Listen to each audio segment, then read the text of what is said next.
ഇവിടെ ഇരിക്കുന്ന ഈ 3 പേർക്കും ഒരു സ്പെഷ്യൽ ഇൻട്രൊഡക്ഷൻ്റെ ആവശ്യമില്ല എന്ന് എന്നെക്കാളും നന്നായിട്ട് നിങ്ങൾക്കറിയാം. എന്നാൽ പോലും ഇന്ന് കേരളത്തിൽ നമ്മൾ കണ്ടുവരുന്ന അല്ലെങ്കിൽ ഏറ്റവും കൂടുതൽ കണ്ടുവരുന്ന 2 തരത്തിലുള്ള ആൾക്കാർ, ഒരാൾക്കാർ ഇൻഫ്ലുവൻസേഴ്സ് ആണെങ്കിൽ മറ്റൊന്ന് കണ്ടൻറ് ക്രിയേറ്റേഴ്സാണ്. ഈ കുറച്ച് ആൾക്കാർ വീഡിയോസ് ഇട്ടിട്ട് വരുമ്പോൾ നമുക്ക് മനസ്സിലാക്കാൻ പറ്റും അതിൽ കണ്ടൻ്റ് ഒന്നും ഇല്ല എന്നൊരു കാര്യം. പക്ഷേ ഇടുന്ന എല്ലാ വീഡിയോസും റിച്ച് കണ്ടൻറ് എന്ന് നമുക്ക് പറയാൻ പറ്റുന്ന 3 പേരാണ് ഇന്ന് നമ്മുടെ കൂടെ ഉള്ളത്. Guys, this is Eureka stories.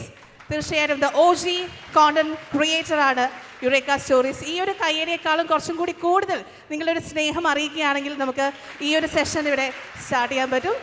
Yes, അപ്പോൾ എന്തായാലും യുറേക്ക സ്റ്റോറീസിനെ വെൽക്കം ചെയ്യുന്നു. Welcome to MBIFL edition 7. ഇന്ന് ശരിക്കും പറഞ്ഞാൽ ഇവിടെ വരുന്നതിന് മുന്നേ സെഷനിൽ നമുക്ക് 5 മിനിറ്റ് മുന്നേ നമ്മുടെ വെന്യൂവിൽ കയറണം. പക്ഷേ ലാസ്റ്റ് മിനിറ്റിൽ പോലും ഇവർക്ക് കയറാൻ പറ്റിയില്ല. അത്രയും മാത്രം ആൾക്കാർ വന്ന് ഫോട്ടോസും കോംപ്ലിമെൻറ്റ്സും പറയുന്നുണ്ടായിരുന്നു. അതിൽ നിന്ന് തന്നെ ഞാൻ സ്റ്റാർട്ട് ചെയ്യാൻ പോവുകയാണ്. 3 പേർക്കും കുറേ കോംപ്ലിമെൻറ്റ്സ് കിട്ടിയിട്ട് അവർ എയറിൽ ഇപ്പം നിൽക്കുകയാണ്. അതുകൊണ്ട് ഇന്ന് ഇവിടെ വന്നതിന് ശേഷം കിട്ടിയതിൽ ഏറ്റവും നല്ല കോംപ്ലിമെൻറ്റ് എന്തായിരുന്നു? ദേവരാജ്, നമുക്ക് സ്റ്റാർട്ട് ചെയ്യാം. ആദ്യമായി എല്ലാവർക്കും നമസ്കാരം. മാതൃഭൂമിക്കും ഞങ്ങളുടെ മുന്നിലിരിക്കുന്ന നിങ്ങൾക്കും നന്ദി പറയാതെ ഞങ്ങൾക്ക് തുടങ്ങാൻ കഴിയില്ല. ഏകദേശം ഒരു വർഷവും ഏതാനും മാസങ്ങൾക്ക് മുമ്പാണ് യുറേക്ക തുടങ്ങിയത്. ഞങ്ങൾ 3 പേരും ഞങ്ങൾ ചെയ്തിരുന്ന തൊഴിൽ വേണ്ട എന്ന് വെച്ച് ഞങ്ങൾ റിസൈൻ ചെയ്ത് യുറേക്ക സ്റ്റാർട്ട് ചെയ്തു. അപ്പോൾ ഈ 1 വർഷത്തിന് ശേഷം ഞങ്ങൾ ഇവിടെ വന്നിരിക്കുന്നുണ്ടെങ്കിൽ അത് നിങ്ങളിപ്പോൾ കുറച്ച് മുന്നേ ഞങ്ങൾക്ക് തന്ന ആ കയ്യടി ഓൺലൈനായിട്ട് ഞങ്ങൾക്ക് കുറേ കാലമായിട്ട് തന്നുകൊണ്ടിരിക്കുന്നത് കൊണ്ടാണ്. ഞങ്ങൾ ആദ്യത്തെ ഇൻ്റർവ്യൂ മുതൽ ഞങ്ങളുടെ ആദ്യത്തെ ആർട്ടിക്കിൾ റൈറ്റപ്പ് മുതലെല്ലാം മാതൃഭൂമിയോടൊപ്പമായിരുന്നു. ഇപ്പോൾ ഇതായി കാ ഫെസ്റ്റിവലും. മാതൃഭൂമിക്കും നിങ്ങൾക്കും നന്ദി പറഞ്ഞുകൊണ്ട് ഞാൻ തുടങ്ങട്ടെ. ചോദിച്ചത് ഇന്ന് ഇവിടെ വന്നതിന് ശേഷം കിട്ടിയ ഏറ്റവും നല്ല ഫീഡ്ബാക്ക്. എനിക്ക് തോന്നുന്നത് നമ്മുടെ സ്ക്രിപ്റ്റിങ്ങിനെ കുറിച്ചാണ്. എനിക്ക് ഒരാൾ വന്ന് നമ്മളോട് പറഞ്ഞു, കുറേ പേര് നമ്മളോട് സംസാരിച്ചു. ഇപ്പോഴാണ് പലരും ഞങ്ങൾ നേരിട്ട് കാണുന്നത്. അപ്പോൾ ഒരാൾ വന്ന് പറഞ്ഞു, നിങ്ങളുടെ സ്ക്രിപ്റ്റിംഗ് ഭയങ്കര ഇൻട്രസ്റ്റിംഗ് ആണ്. പലരും കോണ്ടൻറ് ക്രിയേഷൻ അല്ലെങ്കിൽ സോ കോൾഡ് ഇൻഫ്ലുവൻസിങ് അതിനെ എങ്ങനെയാണോ കാണുന്നത് അങ്ങനെയല്ല നിങ്ങളതിനെ കാണുന്നത്, നിങ്ങളുടെ സ്ക്രിപ്റ്റിംഗ് ഡിഫറെൻ്റ് ആണ് എന്ന് പറഞ്ഞ് ഒരുപാട് സംസാരിച്ചു. ഞങ്ങൾ തന്നെ ചിന്തിക്കാത്ത പല കാര്യങ്ങളും ഞങ്ങൾക്ക് പറഞ്ഞു തന്നു. അപ്പം അപ്പോഴാണ് അദ്ദേഹം പോയ ശേഷം ഞങ്ങൾ തമ്മിൽ ചർച്ച ചെയ്തു, എടാ ഇങ്ങനെ ഒരു സംഭവം ഉണ്ടല്ലേ, ഇത് നമ്മളിപ്പോഴാണ് ശ്രദ്ധിക്കുന്നത്. അപ്പോൾ ഞങ്ങളെല്ലാം അറിഞ്ഞുകൊണ്ടും അല്ലെങ്കിൽ കോൺഷ്യസ് ആയിട്ടുമല്ല യുറേക്കയിൽ പല വീഡിയോസും ചെയ്യുന്നത്. നിങ്ങളുടെ ഫീഡ്ബാക്സും കൊമൻസും നിങ്ങളിപ്പോൾ ഞങ്ങളോട് നേരിട്ട് കാണുമ്പോൾ പറയുന്നതും അത് കേൾക്കുമ്പോഴാണ് ഞങ്ങളും ഓക്കെ, നമ്മൾ ചെയ്യുന്നതിൽ ഇങ്ങനെ ഒരു പേഴ്സ്പെക്റ്റീവ് ഉണ്ട്, നമ്മൾ ചെയ്യുന്നതിൽ ഈ കാര്യങ്ങൾ ഇവർ ശ്രദ്ധിക്കുന്നുണ്ട്, അത് ഞങ്ങളിപ്പോഴാണ് അറിയുന്നത്. അപ്പോൾ എനിക്ക് കിട്ടിയ നല്ലൊരു ഫീഡ്ബാക്ക് എന്ന് തോന്നുന്നത് ഇറ്റ്സ് അബൌട്ട് സ്ക്രിപ്റ്റിംഗ്. ഓക്കെ, ഈ 3 പേരിൽ ഏറ്റവും കൂടുതൽ സീരിയസ് ആരാ തോന്നുന്നത്? ഈ 3 പേരിൽ ദേവരാജാണോ അതോ നന്ദഗോപനാണോ വൈശാഖാണോ? നിങ്ങൾക്ക് ആരാ തോന്നേ ഏറ്റവും കൂടുതൽ സീരിയസ് ആയിട്ടുള്ള വ്യക്തി കാണുമ്പോൾ? നന്ദഗോപനാണോ? അതെന്താ അങ്ങനെ ഒരു സംഭവം? മൈക്ക് പറഞ്ഞു.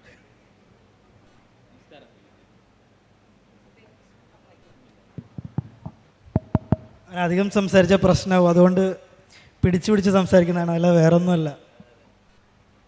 എനിക്ക് പറയാനുള്ള കാര്യങ്ങളൊക്കെ ദേവരാജ് ഓൾറെഡി പറഞ്ഞു. ഇനി ഞാനൊന്ന് ആലോചിക്കട്ടെ എന്താ പറയേണ്ടതെന്ന്. First of all thank you Mathrubhumi. MBIFLൻ്റെ ഈ 7th എഡീഷന് നമ്മളെ കൂടെ ക്ഷണിക്കണം എന്ന് ചിന്തിച്ചതിന്, ചർച്ച ചെയ്തതിന് താങ്ക് യു, ഒരുപാട് നന്ദി. പിന്നെ കാണുന്ന പോലെ അത്ര സീരിയസ് ഒന്നുമല്ല 3 പേരും. ആവശ്യമുള്ള സമയത്ത് മാത്രം സീരിയസ് ആയി, ബാക്കിയുള്ള സമയത്തെല്ലാം കോമഡി പറഞ്ഞ് ചിരിച്ച് കളിച്ച് നടക്കുന്ന ആൾക്കാർ തന്നെയാണ് അല്ലേ? അതെ, അങ്ങോട്ടും ഇങ്ങോട്ടും ചോദിക്കുകയാണ്. ശരി, ഈ 2 പേരെയാണ് നമ്മൾ കൂടുതലും സ്ക്രീനിൽ കാണുന്നത്. ഈ വ്യക്തിനെ ചിലപ്പോൾ ബിഹൈൻഡ് ദ ക്യാമറ മാത്രമേ നിങ്ങൾക്ക് കാണാൻ പറ്റുള്ളൂ. എല്ലാ യുറേക്ക സ്റ്റോറീസിൻ്റെയും എഡിറ്റർ ആൻഡ് ക്യാമറ വർക്ക് ഒരു വലിയ കൈയടി കൊടുക്കാം. നമ്മൾ ഇത്രയും ഭംഗിയായിട്ട് കാണുന്നുണ്ടെങ്കിൽ അത് വൈശാഖിൻ്റെ ഒരു കഴിവ് തന്നെയാണ്. ഞാൻ വന്നപ്പോൾ മുതലേ ശ്രദ്ധിക്കുന്നത് വൈശാഖാണിൽ ഏറ്റവും കുറച്ച് സംസാരിക്കുന്ന വ്യക്തി. എന്നാലും MBIFLനെ കുറിച്ച് പറഞ്ഞ് നമുക്ക് സ്റ്റാർട്ട് ചെയ്യാം. എങ്ങനെ തോന്നുന്നു വന്നതിന് ശേഷം? സന്തോഷം. കാരണം ഞാൻ അസിസ്റ്റൻ്റ് എഡിറ്ററായിട്ട് വർക്ക് ചെയ്യായിരുന്നു ഫിലിമിൽ. അപ്പോൾ ഒരു പോയിൻ്റ് എത്തിയപ്പോൾ എനിക്ക് കുറച്ച് ഗ്യാപ്പ് വന്നു. അപ്പോൾ ഞാനൊരു കോർപ്പറേറ്റിലേക്ക് എങ്ങനെ സ്വിച്ച് ചെയ്യാം, എഡിറ്ററായിട്ട് സ്വിച്ച് ചെയ്യാം എന്നുള്ളൊരു പ്ലാനിലിരിക്കുകയായിരുന്നു. ഞാനും ദേവരാജും അന്ന് ഒരുമിച്ചാണ് സ്റ്റേ ചെയ്തിരുന്നത്. നന്ദോപനും പതിയെ അങ്ങോട്ട് വന്നു. അപ്പോൾ എനിക്കിപ്പോൾ ഓർമ്മയുണ്ട്, ദേവരാജ് പറഞ്ഞു നമുക്കൊരു ചെറിയ റീലിൻ്റെ പരിപാടി തുടങ്ങാം, ഇപ്പം എല്ലാവരും അങ്ങനെയാണല്ലോ, നമുക്ക് ഈ സിനിമയാണ് ലക്ഷ്യം. നമുക്ക് ഷോർട്ട് ഫിലിംസ് ചെയ്തിട്ട് കിട്ടുന്ന റീച്ചിനെക്കാട്ടിയും കൂടുതലായിരിക്കും ഒരു പക്ഷേ ഇൻസ്റ്റാഗ്രാം റീല് വഴി കിട്ടുക. അപ്പോൾ നമുക്ക് അങ്ങനെ ഒരു സ്ഥാനം സ്റ്റാർട്ട് ചെയ്ത് നോക്കാം. അപ്പോൾ ഞാൻ പറഞ്ഞു എന്ത് വേണം, അപ്പോൾ ഒരു 6 മാസം നമുക്ക് ഇൻവെസ്റ്റ് ചെയ്ത് നോക്കാം. നമുക്കൊരു 6 മാസം വർക്ക് ചെയ്ത് അടുത്ത പരിപാടി പിന്നെ നമുക്ക് ആലോചിക്കാമെന്ന് പറഞ്ഞു. അങ്ങനെ തുടങ്ങിയതാണ്. ഇന്നിപ്പോൾ ഈ ഒരു വേദിയിൽ വരാൻ കഴിഞ്ഞു, ഒരുപാട് സന്തോഷം.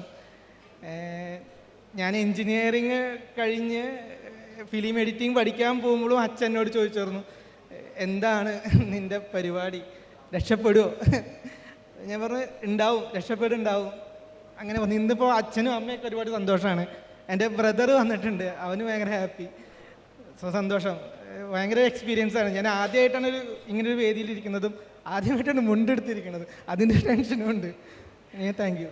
ഓക്കെ, ഇപ്പോൾ പറഞ്ഞ പോലെ തന്നെ ഇതിൽ ഒരാൾ ആയുർവേദ ഡോക്ടറാണ്, ഒരാൾ ബൈ പ്രൊഫഷൻ ലോയറാണ്, ആൻഡ് ഇദ്ദേഹം വന്ന എൻജിനീയറാണ്. എപ്പോഴാണ് നിങ്ങൾക്ക് തോന്നിയത് പോവാം, നമുക്ക് ഇങ്ങനെ നിന്നിട്ട് കാര്യമില്ല, നമുക്കും ഒരു സംഭവം ആവണം എന്ന ആ ഒരു തോട്ട്, അല്ലെങ്കിൽ എന്ന ആ ഒരു കൂടി ചേർന്നൊരു ചർച്ച തുടങ്ങിയത് എവിടെ നിന്നായിരുന്നു? എത്ര വർഷം മുമ്പായിരുന്നു? 2024 തോന്നുന്നല്ലേ നമ്മൾ. അതെ, ഞാൻ ആക്ച്വലി എൻജിനീയറിങ് കഴിഞ്ഞ് 2022 ഞാൻ കൊച്ചിയിലേക്ക് വന്നു. ഞാനൊരു ഫിലിം ഇൻസ്റ്റിറ്റ്യൂട്ടിൽ ജോയിൻ ചെയ്തു. ഞാൻ അപ്ലൈ വിട്ടു. അത് എനിക്ക് സിനിമ എന്നുള്ളൊരു ആഗ്രഹം കൊണ്ട് അങ്ങനെ എഡിറ്റിംഗ് പഠിക്കാമെന്ന് കരുതി ഒരു ഫിലിം ഇൻസ്റ്റിറ്റ്യൂട്ടിൽ ജോയിൻ ചെയ്തു. അവിടെ നിന്ന് എനിക്ക് അസിസ്റ്റൻറ്റ് എഡിറ്ററായിട്ടൊരു ഓപ്പർച്യൂണിറ്റി കിട്ടി. പിന്നെ അങ്ങനെ കൊച്ചിയിൽ വർക്ക് ചെയ്യായിരുന്നു. ദേവരാജ് അപ്പോഴേക്കും കൊച്ചിയിലേക്ക് എത്തി വർക്കിൻ്റെ കാര്യങ്ങളായിട്ട്. നന്ദോപം ബാംഗ്ലൂരായിരുന്നു. 2024 ഞങ്ങൾ 3 പേരും ഒരു റൂമിലേക്ക് എത്തുന്നത്. ദേവരാജ് പറഞ്ഞു ഞാൻ പേപ്പർ ഇടുകയാണ്, നടക്കില്ല. നന്ദോപം പറഞ്ഞു ഞാൻ ആദ്യം വിട്ടു, ഞാൻ പോരുകയാണ് പറഞ്ഞു. അങ്ങനെ 2024 സെപ്റ്റംബറിലാണ് ഞങ്ങൾ യുറേക്കയുടെ ഫസ്റ്റ് വീഡിയോ അപ്ലോഡ് ചെയ്യണത്. അതിൻ്റെ 3 മാസം മുന്നേ ഞങ്ങളുടെ പണികൾ തുടങ്ങിയിട്ടുണ്ടായിരുന്നു. വീഡിയോ ഷൂട്ട് ചെയ്യണം, സ്ക്രിപ്റ്റിങ്ങും ഷൂട്ടിങ്ങും എഡിറ്റിംഗ് എല്ലാം തീർത്ത് വെച്ചിട്ടുണ്ടായിരുന്നു, ഒരു 4 to 5 വീഡിയോസ്. അങ്ങനെ ഏറ്റവും വലിയ പ്രത്യേകത റിലേറ്റ് ചെയ്യാൻ പറ്റുന്ന സ്റ്റോറീസാണ് നിങ്ങൾ ചെയ്തത്. എല്ലാ ആൾക്കാർക്കും റിലേറ്റ് ചെയ്യാൻ പറ്റും. ആൻഡ് ടാഗ് വരെ എന്തോരം ടാഗ്സാണ് പോകുന്നത്. എങ്ങനെയാണ് ഈ ഒരു ഐഡിയയിലേക്ക് എത്തുന്നത്? എങ്ങനെയാണ് നിങ്ങൾ ഈ ഒരു സ്റ്റോറീസ് അല്ലെങ്കിൽ ആ ഒരു ടോപ്പിക്ക് കണ്ടുപിടിക്കുന്നത്? ഇതിലിപ്പോൾ നമ്മൾ ഒരുവിധം ചെയ്തിട്ടുള്ള റീൽസിലൊക്കെ ഒരു നല്ല ശതമാനം നമ്മളുടെ സുഹൃത്തുക്കൾക്കിടയിൽ ഉണ്ടായിട്ടുള്ള സ്റ്റോറീസ് തന്നെയാണ്. അപ്പോൾ അതുകൊണ്ട് നമുക്ക് വേറെ കണ്ടൻസ് തപ്പി പോകേണ്ടി വന്നിട്ടില്ല. പിന്നെ ഒരു പോയിന്റ് കഴിയുമ്പോൾ നമ്മൾ വിചാരിക്കും ഓക്കെ നമ്മളുടെ ഒരു സ്കില്ല് ഷോക്കേസ് ചെയ്യാനുള്ള ഒരു സ്പേസ് കൂടിയാണ്. അപ്പോൾ കുറച്ച് ക്യാരക്ടേഴ്സ് ആണെങ്കിലും കുറച്ച് സ്റ്റോറി പോകുന്ന ഒരു ജേണി ആണെങ്കിലും ഒക്കെ കുറച്ചുകൂടെ സിനിമാറ്റിക് ആക്കണം എന്നുള്ള ഡിസ്കഷൻസൊക്കെ വരുമ്പോൾ നമ്മൾ ഇരിക്കും അതിനുവേണ്ടി. അപ്പം അധികവും റിലേറ്റബിൾ ആവുന്നത് നമ്മളുടെ ഇടയിൽ കാണുന്ന സുഹൃത്തുക്കളുടെ കഥകൾ തന്നെ ആവുന്നതുകൊണ്ടാണ്. ശരി, നമ്മളും ക്ലിക്കായടാ ആ ഒരു മൊമെൻ്റ് ഉണ്ടല്ലോ, എപ്പോഴായിരുന്നു അത് സംഭവിച്ചത്? ഏത് വീഡിയോയിലായിരുന്നു എടാ നമ്മളും ക്ലിക്കായി എന്നറിഞ്ഞത്? ഞങ്ങൾ ഏതാണ്ട് ഒരു 15-20ഓളം വീഡിയോസ് ചെയ്തു. അപ്പോൾ നമ്മൾ എക്സ്പെക്റ്റ് ചെയ്തൊരു റീച്ചൊന്നും നമ്മൾ കിട്ടിയില്ല. നമ്മൾ യുറേക്ക തുടങ്ങുമ്പോൾ നമ്മൾ ഇങ്ങനെയൊക്കെ ആവണം, ഇത്ര പേര് കാണും, ഒരു എക്സ്പെക്റ്റേഷൻ ഉണ്ടാവുമല്ലോ. അപ്പോൾ നമുക്ക് ഒരു 15 വീഡിയോസ് ചെയ്തപ്പോഴേക്കും നമുക്ക് അത്രയൊന്നും നമ്മൾ വിചാരിച്ച പോലെയൊന്നും ഇത് പോകുന്നില്ല. അപ്പോൾ ഒരു പോയിന്റ് ഞങ്ങൾ സംസാരിച്ചോടാ, നമ്മൾ ഉദ്ദേശിക്കുന്ന പരിപാടി അല്ല ഇവർക്ക് വേണ്ടത്, നമ്മൾ ഈ പരിപാടി വർക്ക് ആവില്ലേ, നമ്മൾ വേറെ എന്തെങ്കിലുമൊക്കെ നോക്കണോ എന്ന് വിചാരിച്ച് ഞങ്ങൾ ആ തോട്ട് പ്രോസസ്സിൽ നിൽക്കുന്ന സമയത്താണ് ഞങ്ങൾ ലൈഫ് ആഫ്റ്റർ 25 എന്ന് പറഞ്ഞൊരു വീഡിയോ ചെയ്തു. അത് ഒരു സിംഗിൾ ഷോട്ട് വീഡിയോ ആയിരുന്നു, ഒരു 90 സെക്കൻഡ്സിൻ്റെ. അതിൽ ഞാൻ തൊഴിലുള്ള ഒരാൾ, കൂടെ താമസിക്കുന്ന തൊഴിലില്ലാത്ത ഒരാൾ. അപ്പോൾ ഈ ഒരു ഈഗോ ക്ലാഷിൻ്റെ ഇടയിൽ നടക്കുന്ന പലരും നമ്മുടെ വീഡിയോ കാണുന്നവരെല്ലാവരും കണ്ടു കാണും. ഈ ലൈഫ് ആഫ്റ്റർ 25 എന്നുള്ള വീഡിയോ ആണ് ഞങ്ങളൊന്ന് കണ്ണ് തുറന്ന് അടയ്ക്കുമ്പോഴേക്ക് ഒരു 1 മില്യൺ എന്ന് പറഞ്ഞ്, തുടക്കക്കാരെ സംബന്ധിച്ച് 1 മില്യൺ ആണല്ലോ ഈ മാജിക് നമ്പർ, മില്യൺ അടിക്കുക എന്നത്. അത് സംഭവിച്ചത് ഈ ലൈഫ് ആഫ്റ്റർ 25 അതിനുശേഷം പിന്നെ നമ്മൾ ചെയ്യുന്നതെല്ലാം നമുക്ക് തോന്നി, നമ്മൾ മാറ്റി ചിന്തിച്ചോടാ നമ്മൾ ചെയ്യുന്നത് തന്നെയാണ് ഇവർക്ക് വേണ്ടതെന്ന്. അത് ഇതുവരെ ഞങ്ങളതുപോലെ ശ്രദ്ധിച്ചിട്ടുണ്ട്, നിങ്ങളും ഇതുവരെ കൂടെ ഉണ്ടായിട്ടുണ്ട്. ഇപ്പോൾ കുറച്ച് മുമ്പ് പറഞ്ഞ് ശ്രദ്ധിച്ചോ, തൊഴിലുള്ള ആളും തൊഴിലില്ലാത്ത ആളും. എപ്പോഴും ഒരു ദാസൻ വിജയൻ ഒരു വർക്കൗട്ട് അവിടെ സംഭവിക്കുന്നുണ്ട്, അങ്ങനെ തോന്നിയിട്ടുണ്ടോ? അതോ നിങ്ങൾ അത് പർപ്പസ്ഫുള്ളി ഇടുന്നതാണോ? റെഫറൻസ് എപ്പോഴും ദാസനെ വിജയനെയാണോ കാണുന്നത്? നിങ്ങൾക്ക് രണ്ടുപേർക്കിടയിലുള്ള കോമ്പിനേഷൻ വർക്കൗട്ട് ചെയ്യാനായിട്ട്? ഇതെന്താ അറിയോ, ഇപ്പോൾ നമുക്ക് ഏറ്റവും അധികം സന്തോഷം തരുന്ന, നമ്മൾ എക്സ്പെക്റ്റ് ചെയ്തിട്ടില്ല പക്ഷേ ഏറ്റവും അധികം ഇപ്പോൾ നമ്മുടെ കമൻറ്റിൽ വരുന്ന ഒരിതാണ് ദാസനും വിജയനും. സത്യം പറഞ്ഞാൽ ഞങ്ങൾ ഭയങ്കരമായിട്ട് ആസ്വദിക്കുന്നുണ്ട് ആ ടൈറ്റിൽ. അപ്പോൾ ഇത് ഞങ്ങൾ യുറേക്കയ്ക്ക് വേണ്ടി ഞങ്ങളൊന്നും ചെയ്യുന്നതോ ഞങ്ങൾ കോൺഷ്യസായി ചെയ്യുന്നതോ അല്ല. ഞങ്ങൾ 4 വയസ്സ് മുതൽ ഞങ്ങൾ പരസ്പരം അറിയുന്നവരാണ് ഞങ്ങളെല്ലാവരും. ഞങ്ങൾ ഒരുമിച്ച് സ്കൂൾ കാലം മുതൽ നാടകവേദികളിൽ കയറുന്നവരാണ്. പിന്നെ ഷോർട്ട് ഫിലിംസ് ചെയ്തു, ഒരുമിച്ച് എഴുതും, ഒരുമിച്ച് അഭിനയിക്കും. ഞാനൊരു സാധനം ചിന്തിച്ച് വരുമ്പോഴേക്കും ഇവനതിൻ്റെ ബാക്കി ചിന്തിക്കും. അപ്പോൾ അത് യുറേക്ക തുടങ്ങിയപ്പോൾ അതെല്ലാവരും അറിഞ്ഞു തുടങ്ങിയെന്ന് മാത്രമേ ഉള്ളൂ. ഞങ്ങളൊരു കോൺഷ്യസ് എഫേർട്ടൊന്നുമല്ല. പക്ഷേ ഇപ്പം ഞങ്ങൾ ആ ഒരു കെമിസ്ട്രി ഇതുപോലെ തന്നെ മുന്നോട്ട് കൊണ്ടുപോകാൻ ഒരു കോൺഷ്യസ് എഫേർട്ട് ഞങ്ങളുടെ ഭാഗത്തു നിന്നും ഉണ്ട്. ഇപ്പോൾ വൺസ് ക്ലിക്കായി കഴിഞ്ഞാൽ പിന്നെ ഇടുന്ന എല്ലാ വീഡിയോസും കാണാനായിട്ട് നിങ്ങൾക്ക് കുറച്ച് ഗ്രൂപ്പ് ഓഫ് ആൾക്കാർ ഫോളോവേഴ്സ് കാണും. എന്നാലും നിങ്ങളിപ്പോൾ ഒരു ഐഡിയ വർക്കൗട്ട് ചെയ്തെടുക്കുമ്പോൾ എന്തായിരിക്കും നിങ്ങൾ നോക്കുന്ന ആ ഒരു റെസിപ്പി? എന്തായിരിക്കും സക്സസ്ഫുൾ യുറേക്ക സ്റ്റോറീസിൻ്റെ ഒരു സക്സസ്ഫുൾ റെസിപ്പി എങ്ങനെയായിരിക്കും? പറയത്തില്ല? അങ്ങനെ ഒരു ഞങ്ങൾ ആക്ച്വലി പ്ലാൻ ചെയ്തപ്പോൾ അഡൾട്ട് ജോക്കിങ്ങോ അല്ലെങ്കിൽ അങ്ങനെ ഒരു പരിപാടികളൊന്നും വേണ്ട.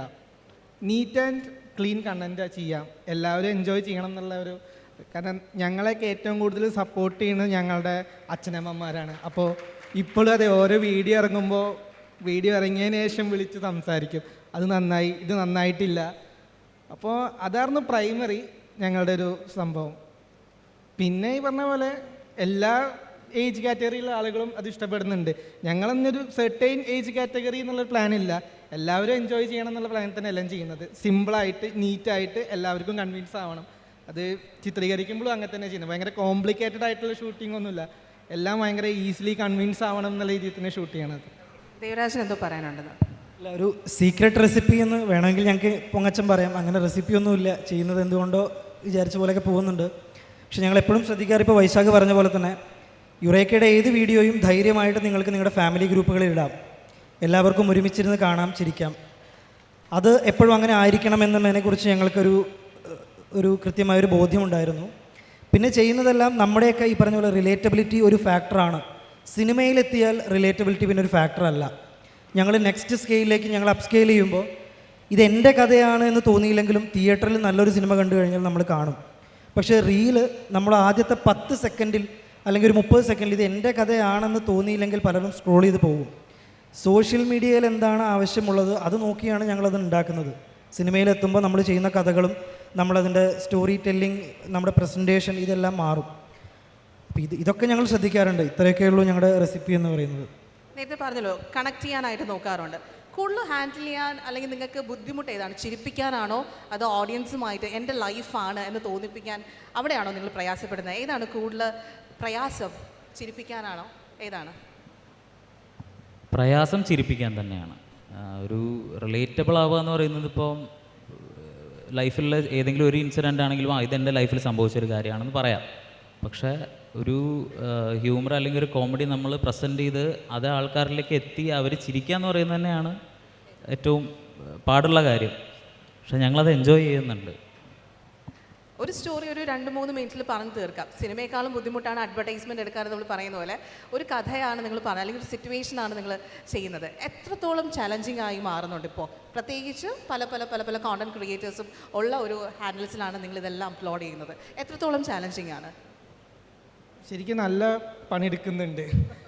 കാരണം ഒരു കണ്ടൻറ്റ് ആലോചിക്കുക എന്നുള്ളത് മാത്രമല്ല, അതിലേക്ക് വേണ്ട കറക്റ്റായിട്ടുള്ള ഒരു ക്യാരക്ടേഴ്സ് സെലക്ട് ചെയ്യണം, അവരുടെ മാനറിസം. പിന്നെ ഇത് അഭിനയിക്കുന്നവർക്ക് ഇത് വർക്കാവോ എന്നുള്ളതും നോക്കണം. പിന്നെ 2-3 മിനിറ്റ് ആണെങ്കിൽ പോലും സ്ക്രിപ്റ്റിംഗ് ചെയ്ത് വരുമ്പോൾ അത് 4-5 മിനിറ്റിന് മേലെ പോവും. സ്ക്രിപ്റ്റിംഗ് ചെയ്ത് അതിൻ്റെ ടൈം ഏകദേശം വെച്ച് നോക്കും, ഏകദേശം മാച്ച് ആവുന്നുണ്ടോ. അതേപോലെ തന്നെ എല്ലാ കണ്ടൻറ്റിനും ഒരു ഇൻട്രോ ഉണ്ട്, ഒരു മിഡിൽ പോർഷൻ ഉണ്ട്, ഒരു ഔട്ട്രോ ഉണ്ട്. അപ്പോൾ അതിനെ സെറ്റ് ചെയ്യും. അപ്പോൾ ആ ഗ്രാഫ് എങ്ങനെ പോകുന്നുണ്ട്, കറക്റ്റാണോ, അങ്ങനെയുള്ള കാര്യങ്ങളെല്ലാം നോക്കിയിട്ടാണ് ഒരു പണിയെടുക്കുക. ശരിക്കും പറയുകയാണെങ്കിൽ 90 സെക്കൻഡിലേക്കാണെങ്കിലും 5 മിനിറ്റിലേക്കാണെങ്കിലും അരമണിക്കൂറിലേക്കാണെങ്കിലും എല്ലാ പണിയും ഒരേപോലെ തന്നെയാണ്. ഒരു പ്രോപ്പറായിട്ടുള്ള പ്രീ പ്രൊഡക്ഷൻ ഉണ്ട്, പ്രോപ്പറായിട്ടുള്ള പ്രൊഡക്ഷൻ ഉണ്ട്, പ്രോപ്പറായിട്ടുള്ള പോസ്റ്റ് പ്രൊഡക്ഷൻ നടക്കുന്നുണ്ട്. കണ്ടൻറ്റ് ഒരു 3 മിനിറ്റ് കണ്ടൻറ്റിന് ഞങ്ങൾ ഏകദേശം ഒരു 1 ഡേ മൊത്തം ഞങ്ങളൊരു കണ്ടൻറ്റിന് വേണ്ടി ശരിക്കും ഇൻവെസ്റ്റ് ചെയ്യണം പ്രോപ്പറായിട്ട്. എന്നാൽ മാത്രമേ ഒരു ക്ലീൻ സാധനം കിട്ടുള്ളൂ എന്നാണ് വിശ്വസിക്കുന്നത്. അല്ല, നമ്മൾ സോ കോൾഡ് റിലേറ്റബിൾ വീഡിയോ അങ്ങനെ ചെയ്യാനാണെങ്കിൽ നമുക്കൊരു 2 മുതൽ 3 മിനിറ്റ് വരെ നമുക്ക് ചെയ്യാം. പക്ഷെ നമ്മളതിൽ വൈശാഖ് പറഞ്ഞ പോലെ സിനിമാറ്റിക്കായി ചെയ്യാൻ ശ്രമിക്കുമ്പോൾ അത് ഭയങ്കര ഒരു ചലഞ്ച് തന്നെയാണ്. ഞങ്ങൾ യുറേക്ക സ്റ്റാർട്ട് ചെയ്തപ്പോൾ 90 സെക്കൻഡ്സ് ആയിരുന്നു ഒരു റീലിൻ്റെ ടൈം, 1.5 മിനിറ്റ്. ഇപ്പോൾ അത് 3 മിനിറ്റാണ്. അപ്പോൾ ഞങ്ങൾ തുടങ്ങിയപ്പോൾ ഉദാഹരണം ഇപ്പോൾ ഞങ്ങൾ ഉണ്ണി നമ്പൂതിരിയും രമേശനും എന്ന് പറഞ്ഞൊരു സാധനം ചെയ്തു. 90 സെക്കൻഡ് കൊണ്ട് ആരാണ് ഉണ്ണി നമ്പൂതിരി, ഉണ്ണി നമ്പൂതിരിയുടെ നാട്, അയാളുടെ വീട്, അയാളുടെ നൊസ്റ്റാൾജിയോടുള്ള അയാളുടെ വീടിനോടും അയാളുടെ മുത്തശ്ശിയോടും ഉള്ള അറ്റാച്ച്മെൻറ്റ്, അച്ഛൻ തിരുമേനി, ചേട്ടൻ തിരുമേനി, ഈ കഥാപാത്രങ്ങളെയൊക്കെ ഒരു 90 സെക്കൻഡിൽ കൊണ്ടുവന്ന് ഇവർക്കൊരു സ്ലാങ്ങും മാനറിസും ഒക്കെ കൊടുത്ത് ചെയ്യിക്കാൻ അങ്ങനെ നമ്മൾ ചെയ്യാൻ ശ്രമിക്കുകയാണെങ്കിൽ 2 to 3 മിനിറ്റ്സ് അല്ലെങ്കിൽ 90 സെക്കൻഡ്സ് ഭയങ്കര ചലഞ്ച് തന്നെയാണ്. അല്ലാതെ നമുക്കൊരു റിലേറ്റബിൾ വീഡിയോ എന്ന് നമ്മൾ എന്തെങ്കിലും ഒരു റിലേറ്റബിൾ വീഡിയോ ചെയ്താൽ മതിയെങ്കിൽ 2 to 3 മിനിറ്റ്സ് അച്ചീവബിൾ ആണ്. പക്ഷേ ഞങ്ങൾ ഫസ്റ്റ് ഓപ്ഷനാണ് ഞങ്ങൾ ചെയ്യാൻ ശ്രമിച്ചുകൊണ്ടിരിക്കുന്നത്. ഇനി വൈശാഖ് പറയണേ, ഇതിൽ ഏറ്റവും കൂടുതലായിട്ട് സ്ക്രിപ്റ്റ് പെട്ടെന്ന് ഗ്രാസ്പ് ചെയ്യുന്ന ആരാ? രണ്ടുപേരും ഈക്വലാണ്. നിങ്ങൾ തമ്മിൽ അഡ്ജസ്റ്റ്മെന്റ് ഉണ്ടോ? ഇല്ല. ഞാൻ അവരെ എന്ന് മുതൽ ഞങ്ങൾ LKG മുതൽ ഒരുമിച്ച് പഠിച്ച ആൾക്കാരാണ്. ശരി. 10ാം ക്ലാസ് വരെ ഒരുമിച്ച്, അതിനുശേഷം ഒരുമിച്ച്. അവർ രണ്ടുപേരും ആ ഒരു കെമിസ്ട്രി വർക്കാണ്. അതാണ് എനിക്കൊന്ന് യുറേക്കയുടെ ഏറ്റവും വലിയ സക്സസ്. ഇപ്പം ഞാൻ ക്യാമറ എഡിറ്റിംഗ് ചെയ്യുന്നുണ്ടെങ്കിലും മുന്നിൽ നിൽക്കുന്ന ആർട്ടിസ്റ്റിൻ്റെ പെർഫോമൻസ് ആണ് ഏറ്റവും കൂടുതൽ ഹൈലൈറ്റ് ചെയ്യുന്നത്. അപ്പോൾ അവരുടെ ആ ഒരു കെമിസ്ട്രി തന്നെയാണ് യുറേക്കയുടെ സക്സസ്. ഏറ്റവും കൂടുതൽ റീടേക്ക് പോകുന്ന ആരാ? റീടേക്ക് അത് നന്ദവനായിരിക്കും. അവനൊന്ന് കണ്ട് പിന്നെ ഒന്ന് മുടി കറക്റ്റാണോ, എൻ്റെ ഷർട്ട് കറക്റ്റാണോ, ഇതെല്ലാം നോക്കണം. ഞാൻ ഏറ്റവും കൂടുതൽ ദേഷ്യപ്പെടുന്നതൊക്കെ അവനോടായിരിക്കും. പിന്നെ എല്ലാം കറക്റ്റായിരിക്കും, എന്നാലും ഒരു ടേക്ക് അങ്ങനെ പിന്നെ ഒരു 5 ടേക്ക് എടുക്കും. നിങ്ങളൊരു 1 ടേക്ക് ഒക്കെ എടുത്ത് ഞെട്ടിച്ച് കളഞ്ഞു. അത് പക്ഷെ ഇപ്പം കാണുന്നില്ല. അതെന്താ അങ്ങനെ തന്നെ നിങ്ങൾ പ്ലാൻ ചെയ്തതിന് ശേഷം ശരി ഇത് ഒരു ഒറ്റ ടേക്കിൽ പോവാം, അതെന്തായിരുന്നു അതിൻ്റെ പിന്നിൽ എന്തെങ്കിലും സ്റ്റോറി എന്തെങ്കിലും ഭയങ്കര ചിരിച്ച്? ഇതൊരു സ്റ്റേജിൽ പറയാൻ പറ്റിയ കാര്യമല്ല, പക്ഷെ സ്റ്റിൽ കഴിഞ്ഞ 2 മാസമായിട്ട് ഞങ്ങളുടെ റെക്കോർഡർ കേടാണ്.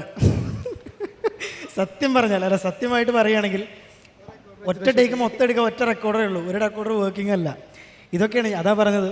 ഇപ്പോൾ യുറേക്കയുടെ പുറകിൽ നടക്കുന്ന പല തമാശകളും നമുക്കൊരു പുറത്തൊരു വേദിയിൽ ചെന്നാണെങ്കിൽ നമുക്ക് ഭയങ്കര പ്രസൻറ്റബിളായിട്ട് പറയാം. പക്ഷെ ഇവിടെ സത്യസന്ധമായി പറയുകയാണെങ്കിൽ ഇതൊക്കെയാണ് നമ്മുടെ ചെറിയ ചെറിയ കാരണങ്ങൾ, ഒരു വീഡിയോ ഉണ്ടാവാനും ഉണ്ടാവാതിരിക്കാനും.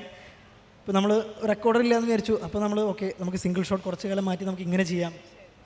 അങ്ങനെ ചെറിയ ചെറിയ കാരണങ്ങൾ കൊണ്ടാണ് നമ്മുടെ പലതിലും മാറ്റങ്ങൾ വരുന്നത്. ഓക്കെ, എന്നാൽ ആ തൊഴിലുള്ള വ്യക്തിയും തൊഴിലില്ലാത്ത വ്യക്തിയും തമ്മിലൊരു 1 ഷോട്ട് വീഡിയോ ആയിരുന്നല്ലോ ഉണ്ടായിരുന്നത്. അത് എത്ര ടേക്ക് പോയി? രാവിലെ തൊട്ട് രാത്രി വരെ പോയോ അതോ പെർഫെക്റ്റ് ആയിരുന്നോ? വൈശാഖ് സത്യസന്ധമായിട്ട് മാത്രമേ ഉത്തരം പറയണം എന്ന് പ്രതീക്ഷിക്കുന്നു. 5 ടേക്ക് വരെ കുറച്ച് സമയമെടുത്തു. കാരണം ഇവരുടെ പെർഫോമൻസ്, പിന്നെ ഈ ക്യാമറയുടെ മൂവ്മെൻറ്റ്, ഓരോ ഡയലോഗ് പറയുമ്പോൾ ഓരോരുത്തർ എവിടെ കയറണം, പിന്നെ ഇതൊന്നും പോരാ. അന്ന് സ്റ്റാർട്ടിങ് ടൈമിൽ 90 സെക്കൻഡ്സേ ഉള്ളൂ, 90 മിനിറ്റ്സേ ഉള്ളൂ ഇൻസ്റ്റാഗ്രാം റീല്. അപ്പോൾ വീഡിയോ എടുത്തത് 90 മിനിറ്റിനുള്ളിൽ വരണം. 90 സെക്കൻഡ്സിനുള്ളിലാണ്, സോറി. അപ്പോൾ ഈ 90 സെക്കൻഡ്സിലേക്ക് ഇത് എത്തുന്നുണ്ടോ? അപ്പോൾ അങ്ങനെയൊക്കെ 3 ടേക്ക് പോയിട്ടുണ്ട്. എനിക്ക് 11th ടേക്കാണ് ഓക്കെ. പിന്നെ അത് ഭക്ഷണം കഴിച്ചൊരു ടേക്ക് കൂടി എടുത്തു അല്ലേ. എല്ലാം കഴിഞ്ഞ് എഡിറ്റിൽ കൊണ്ടുവന്നിടുമ്പോൾ ഇവൻ പറഞ്ഞു എടാ ഒന്നുകൂടി നോക്കല്ലേ, അങ്ങനെ ഒരു ടേക്ക് കൂടിയും പോയി. മൊത്തം ഒരു 12-11 ടേക്ക് പോയിട്ടുണ്ട്. ഇപ്പോൾ കേൾക്കുമ്പോൾ തന്നെ ഭയങ്കര വലിയ പ്രോസസ്സും കാര്യങ്ങളും. ഇപ്പോൾ നിങ്ങളുടെ കാര്യം മാത്രമല്ല, മൊത്തത്തിലൊരു വലിയ പ്രോസസ്സ് എന്തായാലും അതിന് പിന്നിൽ നടക്കുന്നുണ്ട്. ബട്ട് നിങ്ങളുടെ പ്രോസസ്സ് എങ്ങനെയാണ്? ഒരു ഐഡിയേഷൻ മുതൽ അല്ലെങ്കിൽ ഒരു പ്രീ പ്രൊഡക്ഷൻ, ഷൂട്ട് ഡേ അല്ലെങ്കിൽ പോസ്റ്റ് പ്രൊഡക്ഷൻ, അത് അപ്ലോഡ് ആവുന്നു, എങ്ങനെയാണ് ഒരു ചുരുക്കത്തിൽ ഒരു 1 മിനിറ്റിനുള്ളിൽ പറഞ്ഞു നിർത്താൻ പറ്റുമെങ്കിൽ പറയാം നമുക്ക്. ഞങ്ങൾ 2 ടീമായിട്ടാണ് ഇപ്പോൾ വർക്ക് ചെയ്യുന്നത്. അപ്പോൾ കണ്ടൻറ്റ് മെയിൻലി ഫോക്കസ് ചെയ്യുന്നവർ 2 പേരാണ്. ഇവരെ ഒരു കണ്ടൻറ്റ് ആലോചിച്ച് അതിൻ്റെ കഥാപാത്രങ്ങൾ മറ്റ് പരിപാടികളെല്ലാം ആലോചിച്ച് ഒരു ഫൈനൽ സ്റ്റേജിലാകുമ്പോൾ എൻ്റെ അടുത്ത് വരും. എന്നിട്ട് പിന്നെ ഞങ്ങളത് എവിടെ ഷൂട്ട് ചെയ്യണം, എങ്ങനെ ഷൂട്ട് ചെയ്യണം എന്നൊക്കെ ഞങ്ങൾ 3 പേരും കൂടി ഡിസ്കസ് ചെയ്യും. പിന്നെ ഷൂട്ട് ചെയ്യുന്ന പ്രോസസ്സിൽ അവിടുന്ന് വീണ്ടും കുറേ ഇമ്പ്രവൈസേഷൻ നടത്താറുണ്ട്. പിന്നെ ഞങ്ങൾ ലൈറ്റൊന്നും യൂസ് ചെയ്യുന്നില്ല, അപ്പോൾ അധികം മോർണിംഗ് ലൈറ്റിലാണ് ഷൂട്ട് ചെയ്യണത്. അപ്പോൾ ചിലപ്പോൾ ഒരാളെ ഷോട്ട് എടുത്ത് മറ്റാളെ ക്ലോസ് വയ്ക്കാൻ നേരത്തെ അവൻ്റെ അടുത്ത് ലൈറ്റ് ഉണ്ടായിരിക്കില്ല, അപ്പോൾ അതിന് ക്യാമറ ചീറ്റ് ചെയ്യണം. അപ്പോൾ അങ്ങനെയുള്ള കുറേ പരിപാടികളൊക്കെ ഉണ്ട്. അപ്പോൾ അങ്ങനെ കുറച്ച് പ്ലാനിങ് ഒക്കെ നടത്തി പിന്നെ ഒരു 2 to 3 ഹവേഴ്സിനുള്ളിൽ എഡിറ്റ് മറ്റ് പരിപാടികളൊക്കെ ചെയ്യും. പിന്നെ ഞങ്ങൾക്ക് ഏറ്റവും കൂടുതൽ വരുന്നതാണ് ഈ മ്യൂസിക് സെലക്ഷൻ. അതൊക്കെ ഞങ്ങൾ കണ്ടൻറ്റ് ആലോചിക്കുമ്പോൾ അതിൻ്റെ ഒരു സെറ്റ് ഓഫ് മ്യൂസിക്കൊക്കെ ആലോചിച്ച് എല്ലാം പ്രീ പ്ലാൻ ചെയ്തിട്ടാണ് എടുക്കാറ്. ചിലത് എഡിറ്റിൻ്റെ സമയത്ത് ചിലപ്പം മ്യൂസിക് സിങ്ക് ആവില്ല, അപ്പോൾ 2-3 ഓപ്ഷൻസൊക്കെ ഞങ്ങൾ വെച്ചിട്ടുണ്ടായിരിക്കും. അപ്പോൾ അതിലേത് അപ്രോപ്രിയേറ്റ് ആയിട്ടുള്ള മ്യൂസിക്കൊക്കെ അതിൽ സിങ്ക് ആവുന്നതെന്നൊക്കെ നോക്കിയിട്ടാണ് കണ്ടൻറ്റ് എടുക്കാറ്. ഇവരുടെ വീഡിയോസിൽ മ്യൂസിക് ഇഷ്ടപ്പെടുന്ന എത്ര പേരുണ്ട്? ഒന്ന് കൈവെക്കാമോ? യെസ്. എവിടെ നിന്നാണ് ഈ പാട്ടുമായിട്ട്? അതുകൊണ്ട് അവിടെ എൻ്റെ MC കൈവക്കി. എവിടെ നിന്നാണ് ആ പാട്ടുമായിട്ട് നിങ്ങൾ വരുന്നത്? എങ്ങനെയാണ് എത്ര ആപ്റ്റായിട്ടാണ് നിങ്ങൾ ആ പാട്ട് സെലക്ട് ചെയ്യുന്നത്? ആരാണ് ഈ പിന്നിലുള്ള ബ്രെയിൻ എന്ന് എനിക്കറിയണം, നമുക്കറിയണം. യെസ്. നമ്മളെല്ലാവരും കേൾക്കുന്ന അത്രയും പാട്ടുകളെ ഞങ്ങളും കേൾക്കുന്നുള്ളൂ. നമുക്കൊരു സ്പെഷ്യൽ കാറ്റഗറി പാട്ടുകൾ അങ്ങനെയൊന്നുമില്ല. യുറേക്ക തുടങ്ങുന്നതിന് മുന്നേ ഞങ്ങൾ ശ്രദ്ധിക്കാതെ പോയ പലതും യുറേക്ക തുടങ്ങിയതിന് ശേഷം ഞങ്ങൾ ശ്രദ്ധിക്കുന്നുണ്ട്, അത്രയേ ഉള്ളൂ. വെറുതെ ഇപ്പോൾ പുറത്ത് പോകുന്ന സമയത്ത് നമ്മൾ ഇവിടെ ഏതെങ്കിലും ഒരു സ്റ്റേജിൽ വെക്കുന്ന ബാക്ക്ഗ്രൗണ്ട് മ്യൂസിക് കേട്ട് കഴിഞ്ഞാൽ നമ്മൾ പരസ്പരം നോക്കും, സേവ് ചെയ്ത് വെക്കും. ഇത്രയേ ഉള്ളൂ. നമ്മൾ കുറച്ചുകൂടെ അലേർട്ട് ആവുന്നുണ്ട്. നമ്മുടെ ചുറ്റും നടക്കുന്ന ഞങ്ങൾ ചിലപ്പോൾ ഒരു വിധത്തിൽ മ്യൂസിക് ഇട്ട് നമുക്ക് കോണ്ടൻറ്റ് ആലോചിക്കും. അപ്പോൾ റീൽസിൽ മ്യൂസിക് ഒരു നല്ലൊരു ശതമാനം കോൺട്രിബ്യൂട്ട് ചെയ്യുന്നുണ്ട്. ആ റീൽസിൻ്റെ മൂഡ് മാറ്റാൻ സിനിമയിലെ പോലെ തന്നെ ഞങ്ങൾ മ്യൂസിക് ഉപയോഗിക്കാൻ ശ്രമിക്കുന്നു. അത് ഓൾറെഡി ചെയ്തു വെച്ച മ്യൂസിക്കാണ്, നമ്മൾ ചെയ്യുന്ന മ്യൂസിക്കല്ല. അപ്പോൾ ഒരു മൂഡിന് ചേർന്ന മ്യൂസിക് എന്താണ്, ഒരു മൂഡിന് ചേർന്ന സോങ് എന്താണ്, അത് ഞങ്ങൾ 60കളിൽ 70കളിലെ ഗസൽ മുതൽ ഞങ്ങൾ സ്പാനിഷ് സോങ്സ്, ആഫ്രിക്കൻ സോങ്സ് മുതൽ 2024 25 ട്രെൻഡിങ് പാട്ടുകൾ വരെ ഞങ്ങളെല്ലാം കേൾക്കാൻ ശ്രമിക്കുന്നു, എല്ലാം ഉപയോഗിക്കാൻ ശ്രമിക്കുന്നു, അത്രയേ ഉള്ളൂ. അത്രയും സിമ്പിളായിട്ട് പറഞ്ഞു കഴിഞ്ഞു. ഓക്കെ, ഒന്ന് നിർത്തി പൊക്കൂടെ എന്ന് ചോദിക്കുന്ന പല ആൾക്കാരുണ്ട്. നിങ്ങളുടെ എല്ലാ കാര്യം പറഞ്ഞത് പല വീഡിയോസിൻ്റെയും കമൻറ്റിൽ നമ്മൾ കാണാറുണ്ട്. അത്രയും മാത്രം മോശമായിട്ട് ഒരു കോണ്ടൻറ്റ് ഇല്ലാത്ത കാര്യങ്ങൾക്ക് വരുന്ന സ്വാഭാവികമായിട്ടുള്ള കമൻറ്റാണ്. പക്ഷേ നിങ്ങളടുത്ത് പറയുന്നുണ്ട് ഒന്ന് നിർത്തിയിട്ട് സിനിമ എടുത്തുകൂടെ എന്ന് ചോദിക്കുന്നവരുണ്ട്. സോ സിനിമ പ്ലാൻസ് ഉണ്ടോ? അത് കേൾക്കുമ്പോൾ ഒരു വല്ലാത്ത റൊമാൻറ്റിഫിക്കേഷൻ ഉണ്ടാവാറില്ലേ? എന്താണ് സിനിമ പ്ലാൻസ് ഉണ്ടോ? എനിക്ക് മാത്രമല്ല, അവർക്കും അറിയാൻ താല്പര്യമുണ്ട്. അങ്ങനത്തെ എന്തെങ്കിലും പ്ലാൻസ് ഉണ്ടോ? നിങ്ങളിലേക്ക് സിനിമയിലേക്ക് വരണം എന്നാണ് താല്പര്യപ്പെടുന്ന പല ആൾക്കാരുമുണ്ട്. അൾട്ടിമേറ്റ്ലി സിനിമ തന്നെയാണ് പ്ലാൻ. അത് യുറേക്ക സ്റ്റാർട്ട് ചെയ്യുന്നതിന് മുന്നേ എന്നല്ല, നമ്മൾ എനിക്ക് തോന്നുന്നു സ്കൂളിൽ നാടകങ്ങളൊക്കെ ചെയ്തു തരുന്ന സമയത്ത് തന്നെ സിനിമകൾ ചെയ്യണം, സിനിമയിൽ അഭിനയിക്കണം, നല്ല സിനിമകളുടെ ഭാഗമാവണം എന്നുള്ളത് സ്ഥിരം ചർച്ചയായിരുന്നു. അപ്പോൾ പിന്നെ യുറേക്ക സ്റ്റാർട്ടായി, നമ്മൾ ചെയ്യുന്ന ഓരോ റീൽസും അല്ലെങ്കിൽ നമ്മൾ ചെയ്യുന്ന ഓരോ കണ്ടൻസിനും ഒരു സിനിമാറ്റിക് ഫ്ലേവർ വേണം എന്ന് ആദ്യം തന്നെ ഒരു നിർബന്ധം ഉണ്ടായിരുന്നു. അപ്പോൾ അതുകൊണ്ട് അതിൻ്റെ മേക്കിംഗ് ആണെങ്കിലും നമ്മൾ പെർഫോം ചെയ്യുന്ന രീതിയാണെങ്കിലും ഒക്കെ ആൾക്കാർക്ക് കാണുമ്പോൾ അതൊരു സിനിമയിലെ സീനാണെന്ന് തോന്നണം. അപ്പോൾ അത് അൺനോയിങ്ലി അതിങ്ങനെ ഒരു പ്ലാനിൽ പോയിക്കൊണ്ടിരുന്നത് കൊണ്ടായിരിക്കാം അങ്ങനെയുള്ള കമൻസ് വന്നത്. അത് കിട്ടുന്നതിൽ സന്തോഷം. ശരി, ഈ ഒരു സെൻറ്റൻസ് 3 പേരും കംപ്ലീറ്റ് ചെയ്യാം. യുറേക്ക സ്റ്റോറി ഇസ് സക്സസ് അല്ലെങ്കിൽ successful because of dash. Devarajan start ചെയ്യണോ, ഇവിടെ നിന്ന് സ്റ്റാർട്ട് ചെയ്യണോ, ഇവിടെ നിന്ന് സ്റ്റാർട്ട് ചെയ്യണോ? നിങ്ങൾ ഭയങ്കര കള്ളന്മാരാണ് കേട്ടോ. സക്സസ് ബിക്കോസ് ഓഫ് ഡാഷ് അല്ലെങ്കിൽ success and viral because of dash. I would say commitment. ഞങ്ങൾ യുറേക്ക തുടങ്ങിയ സമയത്ത് നമ്മൾ ചെയ്യുന്ന ക്വാളിറ്റി ഓഫ് വർക്ക്, നമ്മുടെ കൺസിസ്റ്റൻസി, ഇതൊക്കെ സെക്കൻഡറിയാണ്. First thing is commitment. അത് വന്നാൽ ബാക്കിയെല്ലാം വരും എന്ന് വിശ്വസിക്കുന്നവരാണ് ഞങ്ങൾ. ആ കമ്മിറ്റ്മെൻറ്റ് ഞങ്ങൾ 24 hours ഞങ്ങൾ ഉറങ്ങുന്ന സമയത്ത് ഞങ്ങൾ നാളെ എന്തായിരിക്കും പരിപാടി എന്ന് ചിന്തിച്ച് ഉറങ്ങുന്നുണ്ട്. അതാണെന്ന് തോന്നുന്നു മുന്നോട്ട് കൊണ്ടുപോകുന്ന ഒരു ഫാക്ടർ. ആ സമയം കൊണ്ട് എന്തൊക്കെയോ ആലോചിച്ച് വെച്ചിട്ടുണ്ട്. ആ എനിക്ക് ഫ്രണ്ട്ഷിപ്പാണ്. ഒരു 3 പേര് തമ്മിലുള്ളൊരു ബോണ്ട് ഉള്ളത് കൊണ്ടാണ് എനിക്ക് കമ്മിറ്റ്മെൻറ്റ് പോലും ഉണ്ടായത്. അറ്റ്ലീസ്റ്റ് ജോലി കഴിഞ്ഞ് വന്നിരിക്കുമ്പോൾ ആകെ സ്ട്രെസ്ഡ് ആയിട്ടിരിക്കുന്ന സമയത്ത് ഇവരാരെങ്കിലും ഒരാളെ വിളിച്ച് എടാ നമ്മുടെ പരിപാടികളൊന്നും നടക്കുന്നില്ല, ഒന്നും ഓണാവുന്നില്ല, അപ്പോൾ എന്തെങ്കിലും ചെയ്യണ്ടേ എന്ന് പറയാൻ, അത് ഡിസ്കസ് ചെയ്യാനുള്ള ആൾക്കാരുണ്ട് എന്നുള്ളത് കൊണ്ടാണ് ഇപ്പോൾ ഇവിടെ വന്നിരിക്കുന്നത്. അപ്പം എനിക്ക് ഫ്രണ്ട്ഷിപ്പ് തന്നെയാണ്. എനിക്കത് ഈ ഫ്രണ്ട്ഷിപ്പാണ് തോന്നുന്നു. ഈ ഒരു ബോണ്ട് തന്നെ ആയിരിക്കും ഞങ്ങളുടെ ഏറ്റവും വലിയ സക്സസ് എന്ന് വിശ്വസിക്കുന്നു. അത് കുറേ കാലങ്ങളായിട്ടുള്ളതാണ്. ഒരുപാട് സന്തോഷം. കാരണം അന്ന് പഠിക്കുമ്പോഴൊന്നും സിനിമ എന്നുള്ളതൊന്നും സ്വപ്നം കാണാനല്ലാതെ എന്നത് വരും, റിയാലിറ്റി ഇതെന്ന് സംഭവിക്കുമെന്നൊന്നും ഐഡിയ ഉണ്ടാകുന്നില്ല. പക്ഷേ ഇന്ന് ഞാൻ ഭയങ്കര ഹാപ്പിയാണ്. എനിക്ക് ഈ ഫ്രണ്ട്ഷിപ്പിൽ തന്നെയാണ് ഏറ്റവും ഞാൻ വിശ്വസിക്കുന്നത്. നിങ്ങൾ ശരിക്കും 3 പേര് അടങ്ങുന്ന ടീം തന്നെയാണ്. മൊത്തത്തിൽ 3 പേരേ ഉള്ളൂ. ഗേൾസിന് എന്തും ഇഷ്ടമല്ല? ഇല്ല. യുറേക്കയുടെ കോർ ടീം എന്ന് പറയുന്നത്, സോ കോൾഡ് കോ ഫൗണ്ടേഴ്സ് എന്ന് പറയുന്നത് ഞങ്ങൾ 3 പേരുമാണ്. ഞങ്ങൾക്ക് അതിന് മുന്നേ, യുറേക്ക തുടങ്ങുന്നതിന് മുന്നേ ഉണ്ടായിരുന്ന ഒരുപാട് സുഹൃത്തുക്കൾ, നല്ല ആർട്ടിസ്റ്റ്സ് ഒരുപാട് പേര് യുറേക്കയിലെ അംഗങ്ങളാണ്. നമ്മളാണ് യുറേക്ക മാനേജ് ചെയ്യുന്നത് മാത്രമേ ഉള്ളൂ. ഒരു 8-10 പേര് സ്ഥിരമായി യുറേക്കയിൽ വന്ന് അപ്പിയർ ചെയ്ത് അഭിനയിക്കുന്ന ഒരുപാട് പേരുണ്ട്. ഞങ്ങൾ ഇതിന് പുറകിൽ നിന്ന് അവരെയും നമ്മൾ മുന്നോട്ട് കൊണ്ടുപോകുന്നു എന്ന് മാത്രമേ ഉള്ളൂ. പേര് പറയാമെന്ന് നമുക്കൊരു വലിയ ലിസ്റ്റ് ഉണ്ട്, അതുകൊണ്ട് ഓരോരുത്തരുടെ പേര് ഞാൻ എടുത്ത് പറയുന്നില്ല. പക്ഷേ ഒരുപാട് പേര്, ഒരു 10ഓളം പേര് മറ്റംഗങ്ങളായി യുറേക്ക ടീമിലുണ്ട്. നിങ്ങളുടെ ടീമിൻ്റെ ഭാഗമാകാൻ ആഗ്രഹിക്കുന്ന പല ആൾക്കാർ ഇവിടെ ഉണ്ടെന്ന് തോന്നുന്നുണ്ടോ? ഒരു വീഡിയോ അല്ലെങ്കിൽ ഇവരുടെ കൂടെ അഭിനയിക്കണമെന്ന് ആഗ്രഹിക്കുന്ന എത്ര പേരുണ്ട്? ഒരാളുള്ള കുറേ പേരുണ്ട്. ശരി, ഇപ്പം അങ്ങനെ കുറേ ആൾക്കാർ നമ്മുടെ കേരളത്തിൽ താല്പര്യമില്ലേ? താല്പര്യമില്ലേ? ഉണ്ട്, കൈ പൊക്കാത്തതാണ്. അവിടെ താല്പര്യമുണ്ട്. ഓക്കെ, സോ അങ്ങനെയുള്ള ആൾക്കാരുണ്ടെങ്കിൽ നിങ്ങൾ എങ്ങനെയാണ് കോൺടാക്ട് ചെയ്യുക? പണ്ട് നിങ്ങൾ കുറേ അധികം ഓഡിഷന് പോയില്ലേ, പക്ഷേ ഇപ്പോൾ നിങ്ങളുടെ ഒരു ഓഡിഷന് വേണ്ടി വെയിറ്റ് ചെയ്തിരിക്കുന്ന ഒത്തിരി പേരുണ്ട്. അങ്ങനെ നിങ്ങളെ ഡയറക്റ്റായി കോൺടാക്ട് ചെയ്യാൻ പറ്റുന്നതാണോ, അതോ നിങ്ങൾ നോട്ട് റീച്ചബിൾ ആയിട്ടുള്ള ആൾക്കാരാണോ? എങ്ങനെയാണ് നിങ്ങൾ എത്തിപ്പെടുക നിങ്ങളുടെ അടുത്തേക്ക്? ഞങ്ങൾ ചിലതങ്ങൾ ഒഫീഷ്യലായിട്ട് കാസ്റ്റിംഗ് കാൾ വെക്കാറുണ്ട്, പിന്നെ അല്ലാതെ ഞങ്ങൾക്ക് വരുന്ന മെസ്സേജസും ഉണ്ട്. എല്ലാം ഞങ്ങൾ കാണാറുണ്ട്, റിപ്ലൈ കൊടുക്കാറുണ്ട് കഴിയണതും. പിന്നെ ഈ പറയുന്ന അവരുടെ പെർഫോമൻസും കാര്യങ്ങളൊക്കെ ഞങ്ങൾ നോക്കും. പിന്നെ നമുക്കും ഈ പറഞ്ഞ പോലെ ഒരു വെറുതെ ഒരു കഥാപാത്രം കൊടുക്കല്ലോ, അവരുടെ ഫേസായിട്ട് റിലേറ്റഡ് ആവുന്ന എന്തെങ്കിലും കഥാപാത്രം വരണ്ടേ. അപ്പം അങ്ങനെ. പിന്നെ ഇപ്പോൾ ഈ റീലാവുമ്പോൾ ഒരു 3-4 പേരൊക്കെയാണ് ഒരു റീലിൽ വരുള്ളൂ, മാക്സിമം 3 പേരൊക്കെ. അപ്പോൾ ഞങ്ങൾക്ക് എല്ലാവരും ഉൾക്കൊള്ളിക്കാനുള്ള ഒരു പരിമിതി ഉണ്ട്. അപ്പം ഞങ്ങളിപ്പോൾ മെസ്സേജ് അയക്കുന്നവരുടെ കഥ പറയാം, ഞങ്ങൾ യൂട്യൂബിലേക്കോ അല്ലെങ്കിൽ കുറച്ച് വലിയ പരിപാടിയിലേക്ക് സ്വിച്ച് ചെയ്യുമ്പോൾ ഡെഫിനറ്റ്ലി കോൺടാക്റ്റ് ചെയ്യും. എല്ലാം ഞാൻ മാർക്ക് ചെയ്ത് വയ്ക്കുന്നുണ്ട് എല്ലാം വിളിക്കുന്നതൊക്കെ. ഏത് വീഡിയോ സംബന്ധിച്ചും ക്രിയേറ്റിവിറ്റി വേണം, കൺസിസ്റ്റൻസി വേണം. ഇതുണ്ടെങ്കിൽ മാത്രമേ അത്രയും മാത്രം നമുക്ക് റീച്ച് ആവാൻ പറ്റത്തുള്ളൂ, ഏത് പ്ലാറ്റ്ഫോം ആണെങ്കിൽ പോലും. ഏറ്റവും കൂടുതൽ ബുദ്ധിമുട്ട് ഏതാ? ക്രിയേറ്റീവായിട്ട് ചെയ്യുന്നതാണോ അതോ കൺസിസ്റ്റൻ്റ് ആയിട്ട് ചെയ്യുന്നതാണോ? കൺസിസ്റ്റൻ്റ് ആവുന്നതാണ് നമ്മളെ സംബന്ധിച്ചിടത്തോളം. കൺസിസ്റ്റൻ്റ് ആവുന്നതാണ് കുറച്ച് പാടുള്ള പരിപാടി. കാരണം ഒന്ന്, പ്രത്യേകിച്ച് ഇപ്പോൾ ദേവരാജിന് ഹൃദയപൂർവ്വത്തിൽ ഷൂട്ടുള്ള സമയത്തും മറ്റ് വർക്ക്സിൽ ഷൂട്ടുള്ള സമയത്തും ഒക്കെ അവൈലബിൾ ആവുക എന്നുള്ളത് വലിയ ബുദ്ധിമുട്ടായിരുന്നു. അതിൻ്റെ ഇടയിൽ എൻ്റെ മാരേജ് വന്നു. അപ്പോൾ നമ്മൾ 3 പേരും ഒരു സ്ഥലത്തുണ്ടാവുക എന്നുള്ള ഒരു ഇത് ഭയങ്കര ഇമ്പോർട്ടൻ്റ് ആയിരുന്നു. അപ്പോൾ ആ ഒരു ടൈമിലാണ് നമ്മൾ മനസ്സിലാക്കിയത്, ഓക്കെ, കൺസിസ്റ്റൻ്റായി വീഡിയോസ് ചെയ്യുക എന്നുള്ളതാണ് പാടുള്ള പരിപാടി. ഓഫ് കോഴ്സ് ക്രിയേറ്റിവിറ്റി പാടുള്ള പരിപാടിയാണ് അത്.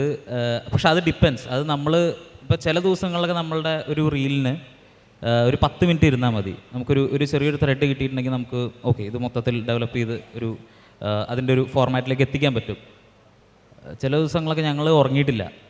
ഒരു 9 മണിക്കൊക്കെ, രാത്രി 9 മണിക്ക് ഇരുന്നാൽ പിന്നെ ഒരു 4-5 മണിയൊക്കെ ആകുമ്പോൾ ചോദിക്കും, അല്ലടാ നമുക്ക് ഉറങ്ങണ്ടേ നോക്കിയപ്പോൾ.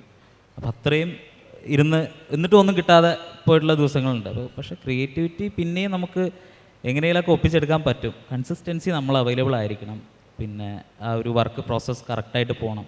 അപ്പം കൺസിസ്റ്റൻസിയാണ് കുറച്ചും കൂടെ പാടുള്ള പരിപാടി. സെയിം അഭിപ്രായമാണോ അവിടെ? കൺസിസ്റ്റൻ്റ് ആയിട്ട് തന്നെയാണോ ചെയ്യേണ്ടത്? ഓക്കെ, കള്ളന്മാരാ. ഒരാളുടെ അഭിപ്രായം തന്നെയാണ് മറ്റൊരാൾക്കും. അവിടെ നിന്ന് ഇത് ഓഡിയൻസിൻ്റെ ക്വസ്റ്റ്യൻ ആണ് കേട്ടോ. ഓക്കെ, കല്യാണം കഴിഞ്ഞോ എന്ന് ചോദിച്ചവരുണ്ട്. ഗോപൻ്റെ കല്യാണം കഴിഞ്ഞതാണ്, ഞങ്ങൾ സിംഗിൾസാണ്. ആരൊക്കെയാ? ഇല്ല, അതൊരു ചോദിച്ചില്ലല്ലോടാ. അവൻ്റെ കല്യാണം കഴിഞ്ഞു. ബുദ്ധിമുട്ടുണ്ടോ അത് പറയാൻ, തുറന്ന് പറയാനായിട്ട്? സന്തോഷമുള്ളൂ, കുഴപ്പമില്ലല്ലോ. ശരി, ഓക്കെ. നിങ്ങളുടെ ലൈഫിൽ തന്നെ പല ആൾക്കാരുടെയും ലൈഫ് കണ്ടിട്ടാണ് നിങ്ങൾ യുറേക്ക സ്റ്റോറീസിൽ വീഡിയോസ് ഇടുന്നത്. നിങ്ങളുടെ ലൈഫിൽ തന്നെ ഏതെങ്കിലും ഒരു കാലഘട്ടം ചെയ്യണമെന്നാണെങ്കിൽ, പക്ഷെ അത് നിങ്ങൾക്ക് ഒട്ടും ചെയ്യാൻ താല്പര്യമില്ലാത്തതായിരിക്കാം, വളരെ മോശപ്പെട്ട ഒരു കാര്യമായിരിക്കാം, എന്നാൽ നിങ്ങൾക്കത് അറിയാം, വൈറലാകാൻ ചാൻസ് ഉണ്ട് എന്നറിയാം. അങ്ങനെയാണെങ്കിൽ ഏത് സ്റ്റേജ് ഓഫ് ലൈഫിനെ ആയിരിക്കും നിങ്ങളത് കാണിക്കാൻ ആഗ്രഹിക്കുന്നത്?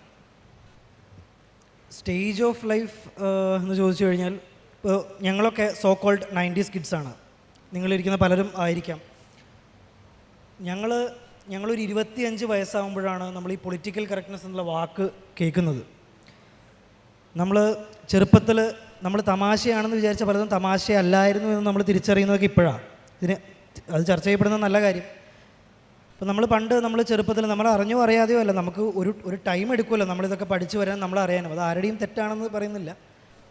അപ്പോൾ അന്ന് ഞങ്ങൾ തമാശയാണെന്ന് വിചാരിച്ചിരുന്ന പലരും, അല്ലെങ്കിൽ നമ്മൾ ഒരാളെ കളിയാക്കി വിളിക്കുന്നൊരു പേരാവാം, നമ്മൾ ഒരാൾക്ക് നമ്മൾ കൊടുക്കുന്നൊരു ട്രീറ്റ്മെൻ്റ് ആവാം, ഇതൊക്കെ എല്ലാവരെയും പോലെ നമ്മളും തെറ്റാണെന്ന് തോന്നിയിട്ടുള്ള പല കാര്യങ്ങളും നമുക്ക് പിന്നീട് തോന്നിയിട്ടുണ്ട്. അപ്പം അത്തരം കാര്യങ്ങൾ നമ്മൾ ഒരിക്കലും ഒരു കോണ്ടൻറ്റ് ആക്കണ്ട. നമ്മൾ ഇങ്ങനത്തെ ഒരു വിഷയം ഉണ്ടല്ലോ, അത് നമുക്ക് ചർച്ച ചെയ്യേണ്ട ആ ഒരു വിഷയമെന്ന് നമുക്ക് ഒരു കോൺഷ്യസ്ലി ഞങ്ങൾ ഡിസൈഡ് ചെയ്യാറുണ്ട്. അങ്ങനത്തെ കാര്യങ്ങൾ ഒരിക്കലും യുറേക്കയിൽ വരില്ല. എന്നാലും ഞാൻ ചോദിക്കുന്നത്, ഇപ്പോഴത്തെ കാലത്ത് സോഷ്യൽ മീഡിയയിൽ റീച്ച് കിട്ടാനായിട്ട് നമ്മൾ പല വീഡിയോസും ഇടുന്ന കണ്ടിട്ടുണ്ട്. എത്രത്തോളം ഒരു കോണ്ടന്റ് ക്രിയേറ്റേഴ്സ് അല്ലെങ്കിൽ ഇൻഫ്ലുവൻസേഴ്സ് സോഷ്യലി റെസ്പോൺസിബിൾ ആയിരിക്കണം എന്ന് നിങ്ങൾക്ക് എന്താ അതിനെക്കുറിച്ചുള്ള അഭിപ്രായം? എത്രത്തോളം ഒരു റെസ്പോൺസിബിൾ ആയിരിക്കണം? 100%. പിന്നെ നമ്മളുടെ എന്താണ് വേണ്ടതെന്നുള്ളതാണ്. ചില ആൾക്കാർക്ക് റീച്ചായിരിക്കും വേണ്ടി വരിക. ഞങ്ങളെ സംബന്ധിച്ചോളം ഞങ്ങൾക്ക് സിനിമ എന്നുള്ള ഒരു ലക്ഷ്യമായിരുന്നു. അപ്പോൾ അതിലേക്ക് വേണ്ടിയിട്ടുള്ള പരിപാടികൾ ചെയ്യാന്നുള്ളതായിരുന്നു. ഞങ്ങളിപ്പോൾ റീലാണെങ്കിൽ ചെയ്യുമെങ്കിൽ പോലും ഞങ്ങൾ 2-3 മിനിറ്റിൻ്റെ സിനിമകളാണ് ചെയ്യുന്നത്. അതിനുള്ളൊരു പണി എടുത്തുകൊണ്ടിരിക്കുന്നുണ്ട്. അപ്പോൾ അത് ഓരോ പേഴ്സണനുസരിച്ച് മാറുമെന്ന് ഞാൻ വിശ്വസിക്കുന്നത്. നല്ല രീതി എന്ത് കാര്യമാണെങ്കിലും അതിന് നല്ല രീതിയിൽ യൂസ് ചെയ്യുന്നവരുണ്ട്, ബാഡായിട്ടുള്ള രീതിയിൽ യൂസ് ചെയ്യുന്നവരൊക്കെ. അത് ആ പേഴ്സണൽ ഡിപ്പെൻഡ് ചെയ്യും. ഞാൻ പറയുമ്പോൾ സോഷ്യൽ മീഡിയ 100% നമ്മൾ ഭയങ്കര റെസ്പോൺസിബിളായിട്ട് കാണുന്ന ഒരു സാധനമാണ്. കാരണം ഇന്ന് ഏറ്റവും കൂടുതൽ ആളുകൾ ഫോളോ ചെയ്യുന്നത് സോഷ്യൽ മീഡിയാസാണ്. ഈവൻ ഞങ്ങൾ പോലും ഇന്ന് ഈ വേദിയിൽ എത്താൻ കാരണം സോഷ്യൽ മീഡിയയാണ്. എനിക്ക് തോന്നുന്നു അതാണ് 100% റെസ്പോൺസിബിൾ ആയിരിക്കണം. പിന്നെ ബാക്കി നമ്മളുടെ ഇഷ്ടമാണ് എന്തിനു വേണ്ടി ചെയ്യണം എന്നുള്ളത്. അടിപൊളി, ഇഷ്ടപ്പെട്ടോ ആ ഒരു ആൻസർ? നല്ലൊരു ആൻസർ അല്ലേ?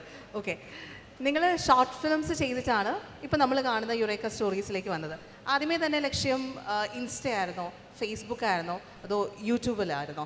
എങ്ങനെയാണ് നിങ്ങളുടെ ഓഡിയൻസ്? എങ്ങനെയാണ് ഇൻസ്റ്റയിൽ നമ്മൾ കാണുന്നതൊക്കെയും നല്ല കമൻസ് ആണെങ്കിൽ ഫേസ്ബുക്കിൽ അങ്ങനെയല്ല, കാരണം ഏജ് ഡിഫറൻസ് വരുന്നുണ്ട്. സോ എങ്ങനെയാണ് അത് നിങ്ങൾ എങ്ങനെയാണ് ആക്സെപ്റ്റ് ചെയ്യുന്നത്? ഇൻസ്റ്റയിൽ റൊമാൻറ്റിഫിക്കേഷൻ ആണെങ്കിൽ ഫേസ്ബുക്കിൽ തളർത്തുന്ന ആൾക്കാരും കണ്ടിട്ടുണ്ട്. എങ്ങനെയാണ് അത് ആക്സെപ്റ്റ് ചെയ്യുന്നത്? ഈ സോഷ്യൽ മീഡിയയിൽ തന്നെ ഇൻസ്റ്റ, ഫേസ്ബുക്ക്, യൂട്യൂബ് മൂന്നിലും നമ്മൾ ഒരേ സമയം നമ്മൾ വീഡിയോസ് അപ്ലോഡ് ചെയ്യുന്നുണ്ട്. അതിൽ നമുക്ക് കിട്ടുന്നൊരു ഫീഡ്ബാക്ക് എന്ന് പറഞ്ഞു കഴിഞ്ഞാൽ ഇൻസ്റ്റ എപ്പോഴും നമുക്ക് പ്രോ മോട്ടിവേഷനാണ്. നിർത്തിപ്പോയി സിനിമ എടുക്കട, ആ മൂഡാണ് നമുക്ക്. അതൊരു 10 കമൻറ്റ് വായിച്ച് നമ്മൾ ഭയങ്കര ഓണായി നിൽക്കുന്ന സമയത്ത് ഫേസ്ബുക്കിൽ വന്നു കഴിഞ്ഞാൽ നിങ്ങൾക്കിതിലും ഭംഗിയായി ചെയ്യാമെന്നാണ് ഞങ്ങൾക്ക് തോന്നുന്നത്, നിങ്ങൾ ആ വിഷയത്തെ ഇത്രയും മോശമായി അവതരിപ്പിച്ചത് ശരിയായില്ല, ഈ കമൻറ്റ് ഞങ്ങൾക്ക് വരുന്നുണ്ട്. അപ്പോൾ ഒരേ സമയം ഇൻസ്റ്റയും ഫേസ്ബുക്കും യൂട്യൂബും വായിക്കുമ്പോൾ നമുക്ക് കൺസ്ട്രക്റ്റീവ് ക്രിറ്റിസിസം വളരെ അധികം ആവശ്യമായിട്ടുള്ള ഒരു പ്ലാറ്റ്ഫോമിലാണ് ഞങ്ങളുള്ളത്. ഒരു വീഡിയോ ചെയ്തിട്ട് ആ വീഡിയോയിൽ എന്തെങ്കിലും ഒരു ഫോൾട്ട് ഉണ്ടെങ്കിൽ അത് ഫോൾട്ടാണെന്ന് 10 പേര് പറയുമ്പോൾ ഒരിക്കലും പിന്നൊരു കോണ്ടൻറ് ക്രിയേറ്റർ അതിലേക്ക് പോവില്ല. ആ ഫോൾട്ടല്ല എന്ന് പറഞ്ഞത് ആഘോഷിക്കപ്പെടുമ്പോഴാണ് പിന്നെയും തെറ്റാണെന്ന് അറിയാതെ അതേപോലുള്ള വീഡിയോസ് വീണ്ടും വന്നുകൊണ്ടിരിക്കുന്നത്. ഞങ്ങളാൽ ഒരു തെറ്റായൊരു കാര്യം, ഒരു സന്ദേശം വരുന്നൊരു വീഡിയോ ഞങ്ങൾ ചെയ്യരുതെന്ന് എപ്പോഴും ശ്രദ്ധിക്കും. ചിലപ്പോൾ നമുക്കും പറ്റാം, നമ്മുടെ പേഴ്സ്പെക്റ്റീവ് ആയിരിക്കില്ല എപ്പോഴും ശരി. അങ്ങനെ വരുന്ന സമയത്ത് നമുക്ക് എപ്പോഴും കൺസ്ട്രക്റ്റീവ് ക്രിറ്റിസിസം വരുന്നത് യൂട്യൂബിൽ നിന്ന് ഫേസ്ബുക്കിൽ നിന്നുമാണ്. പക്ഷേ ഇൻസ്റ്റ ഉള്ളത് കൊണ്ടാണ് നമ്മൾ മോട്ടിവേറ്റഡായി പോകുന്നത്. അത് തുടരണം. ഓക്കെ, നന്ദഗോപനും സെയിം അഭിപ്രായം തന്നെയാണോ? ഓക്കെ, എനിക്ക് തോന്നി കേട്ടോ, ഞാൻ പ്രതീക്ഷിച്ചില്ല മൈക്കെടുത്ത് ഉത്തരം പറയുമെന്ന് എനിക്ക് ഒരു പ്രതീക്ഷ ഉണ്ടായിരുന്നില്ല. അത് തന്നെയായിരുന്നു. ഓക്കെ, ഈ യുറേക്ക സ്റ്റോറി എന്ന് പറയുമ്പോൾ അതിൻ്റെ ഒരു ജനനം ഉണ്ടല്ലോ. ഇപ്പോൾ ഏതൊരു കുഞ്ഞ് ജനിക്കുമ്പോഴും നമ്മൾ അതിന് പിന്നിൽ കുറേ മാസത്തെ ഒരു കാത്തിരിപ്പുണ്ട്. അപ്പോൾ നിങ്ങളുടെ ഒരു കാത്തിരിപ്പിന് ശേഷം തന്നെയാണ്, അതായത് അത്രയും മാത്രം ചർച്ച ചെയ്തതിന് ശേഷമാണ് നിങ്ങൾ ആ ഒരു പേരിലെത്തിയത്. ഷോർട്ട് ഫിലിമൊക്കെ ചെയ്തു, ഇനി നമുക്ക് ഇതല്ല നമ്മുടെ മേഖല എന്ന് മനസ്സിലാക്കിയ ഒരു ഘട്ടങ്ങളൊക്കെ കഴിഞ്ഞതിന് ശേഷമാണ് ഇപ്പോൾ നിങ്ങൾ ഈ ലെവലിലെത്തിയതും MBAFL ഈ ഒരു വേദിയിൽ വന്നിരിക്കുന്നതും. എന്തായാലും ഒന്ന് തിരിഞ്ഞു നോക്കുമ്പോൾ യുറേക്ക സ്റ്റോറി ആ പേരിലേക്ക് തന്നെ വന്നതിന് തന്നെ ഒരു പ്രത്യേക കാരണം കാണും നിങ്ങൾക്ക്. ചിലപ്പോൾ ഒരു റീസണും കാണുന്നില്ല, എവിടെന്നെങ്കിലും ഒരു പേര് കിട്ടി നിങ്ങൾ ഇട്ടതായിരിക്കാം. എന്നാലും ആ ഒരു ജനനം എങ്ങനെയായിരുന്നു? അങ്ങനെയല്ല, ഒരു സെറ്റ് ഓഫ് പേര് ഞങ്ങൾ സെലക്ട് ചെയ്തായിരുന്നു. അപ്പം അതിൽ കുറച്ച് പറയാനും എഴുതാനും ആളുകൾക്ക് മനസ്സിലാവാനും എളുപ്പം യുറേക്കയാവല്ലോ എന്ന് എഴുതി. അപ്പം അങ്ങനെയാണ് അത് സെലക്ട് ചെയ്തത്. പിന്നെ ലോഗോ ഒക്കെ ഡിസൈൻ ചെയ്ത് വന്നപ്പോൾ ഞങ്ങളെ ഫ്രണ്ട്സ് തന്നെ ലോഗോ ഡിസൈൻ, കാണാനൊക്കെ ഒരു ഭംഗിയുണ്ട്, പറയാനും എളുപ്പമാണ് എല്ലാവർക്കും. ഇതെല്ലാവർക്കും പറയാനും വായിക്കാനൊക്കെ എളുപ്പമുള്ളൊരു പേരാവട്ടെ എന്ന് വിചാരിച്ച് യുറേക്ക ഇട്ട് ഇപ്പോഴും നല്ലൊരു ശതമാനം ഏറെക്കുറെ എന്നാണ് ഇത് വായിച്ചുകൊണ്ടിരിക്കുന്നത്. അപ്പോൾ ഞങ്ങളുടെ തീരുമാനം തെറ്റിയിട്ടില്ല എന്ന് മനസ്സിലായി. ബസ് സ്റ്റാൻഡിൽ നിൽക്കുമ്പോൾ ഇവർ രണ്ടാളെയും കണ്ട് ഓടി വന്നു, ഏറെക്കുറെ സ്റ്റോറീസ് ഞാൻ കാണാറുണ്ട് പറഞ്ഞു. നന്ദഗോപൻ പറഞ്ഞു യുറേക്കയാണ്. ആ അറിയാം നന്ദഗോപന് ഏറെക്കുറെ കോണ്ടാക്ട് സേവ് ചെയ്യുക. പിന്നെ അതേപോലെ അങ്ങനെ തുടങ്ങിയ യുറേക്ക എന്നുള്ള പേര് അങ്ങനെ എടുത്താണ്. ഇപ്പം എനിക്ക് തോന്നുന്നു കുറച്ചുകൂടി ആൾക്കാർക്ക് മനസ്സിലായി തുടങ്ങി യുറേക്ക എന്നുള്ളതാണ്. പേര് നമ്മൾ സെലക്ട് ചെയ്യുന്ന സമയത്ത് നമ്മളൊരു എനിക്ക് തോന്നുന്നൊരു 10-15 പേരുകൾ ലിസ്റ്റ് ചെയ്ത് വെച്ചായിരുന്നു. അപ്പോൾ അതിന്ന് യുറേക്ക എന്നുള്ള പേര് ജസ്റ്റ് നമ്മൾ ഓക്കെ ഉള്ളതിൽ ബെറ്റർ ആണ്, നമുക്ക് അങ്ങനെ സെലക്ട് ചെയ്യാമെന്ന് വിചാരിച്ച് അതെടുത്തതാണ്. പക്ഷെ പിന്നെ നമ്മുടെ വീഡിയോസ് വർക്കായി തുടങ്ങിയ ആൾക്കാർക്ക് കണക്റ്റായി തുടങ്ങിയെന്ന് പറയുമ്പോൾ ഇപ്പം നമ്മൾ ആലോചിക്കുമ്പോൾ ഓക്കെ അതിലൊരു ഇന്നർ മീനിങ് ഉണ്ട്, നമുക്ക് നമ്മളെ തന്നെ ഡിസ്കവർ ചെയ്തു എന്നുള്ളൊരു മീനിങ് അതിൽ വരുന്നുണ്ട് എന്ന് തോന്നുന്നു. ശരി, അടുത്ത വീഡിയോ എന്താവണം മനസ്സിലായോ? അടുത്ത നമ്മൾ ഏത് സബ്ജക്റ്റിനെ കുറിച്ച് എടുക്കണം, അങ്ങനെ ഒരു ലിസ്റ്റ് നിങ്ങൾക്കുണ്ടോ? അടുത്ത വീഡിയോ ഇന്ന ഒരു സബ്ജക്റ്റിനെ കുറിച്ചാണ്, നെക്സ്റ്റ് വീഡിയോ ഇന്ന സബ്ജക്റ്റിനെ കുറിച്ചാണ്. എങ്ങനെയാണ് അത് നിങ്ങൾ ലിസ്റ്റ് ഔട്ട് ചെയ്യുന്നത്? ഏതിനാണ് പ്രയോറിറ്റി കൊടുക്കുന്നത്? എങ്ങനെയാണ് അത് സംഭവിക്കുന്നത്? അങ്ങനെ നമുക്കൊരു ലിസ്റ്റൊന്നുമില്ല. To be very honest, next video എന്ത് ചെയ്യണമെന്നുള്ളതിനെക്കുറിച്ച് 1 ലൈൻ പോലും ഞങ്ങളുടെ കയ്യിലില്ല. ഞങ്ങളെല്ലാം ഇപ്പോൾ പോകുന്നത് ഇന്നോ നാളെയോ ചെയ്യുന്നതായിരിക്കും നെക്സ്റ്റ് ഡേ പോകുന്നത്. ആ ഒരു വൺ ഡേ നമുക്ക് ബഫറൊന്നും നമ്മൾ വെക്കുന്നില്ല ഇപ്പോൾ. പക്ഷേ എനിക്ക് തോന്നുന്നത് നമ്മൾ ഒരുപാട് ചിന്തിക്കാതെ നമുക്ക് നാച്ചുറലി സംഭവിക്കുന്ന കോണ്ടൻറ്റുകളാകുമ്പോൾ അതിൻ്റെ ക്വാളിറ്റി കൂടുന്നുണ്ടെന്നാണ് എനിക്ക് തോന്നുന്നത്. കാരണം ഇപ്പോൾ ഞങ്ങൾ നേരത്തെ പറഞ്ഞ പോലെ ചുറ്റുമുള്ളതെല്ലാം കുറച്ചുകൂടെ ഒബ്സർവ് ചെയ്യുന്നു. ഇപ്പോൾ ഞങ്ങളുടെ മുന്നിലിരിക്കുന്ന നിങ്ങൾ ഇത്രയും പേര്, അല്ലെങ്കിൽ ഞങ്ങളുടെ മോഡറേറ്റർ സംസാരിക്കുന്നതിനൊരു രീതിയുണ്ട്, ഒരു മാനറിസം ഉണ്ട്, ഇതെല്ലാം ഞങ്ങൾ കുറച്ചുകൂടെ ഒബ്സർവ് ചെയ്യുന്നു. എല്ലാ വ്യക്തികളിലും കുറേ കഥകളുണ്ടെന്ന് പറയുന്ന പോലെ ഞങ്ങൾ സംസാരിക്കുമ്പോൾ ഒരാൾ വെറുതെ 2 മിനിറ്റ് സംസാരിച്ച് ഇങ്ങനെ ഭയങ്കര ഒരുപാട്. കഴിഞ്ഞ ദിവസം ഇന്നലെ എന്നോട് ഒരാൾ കഥ പറയുന്ന സമയത്ത് എന്നോട് പറഞ്ഞു,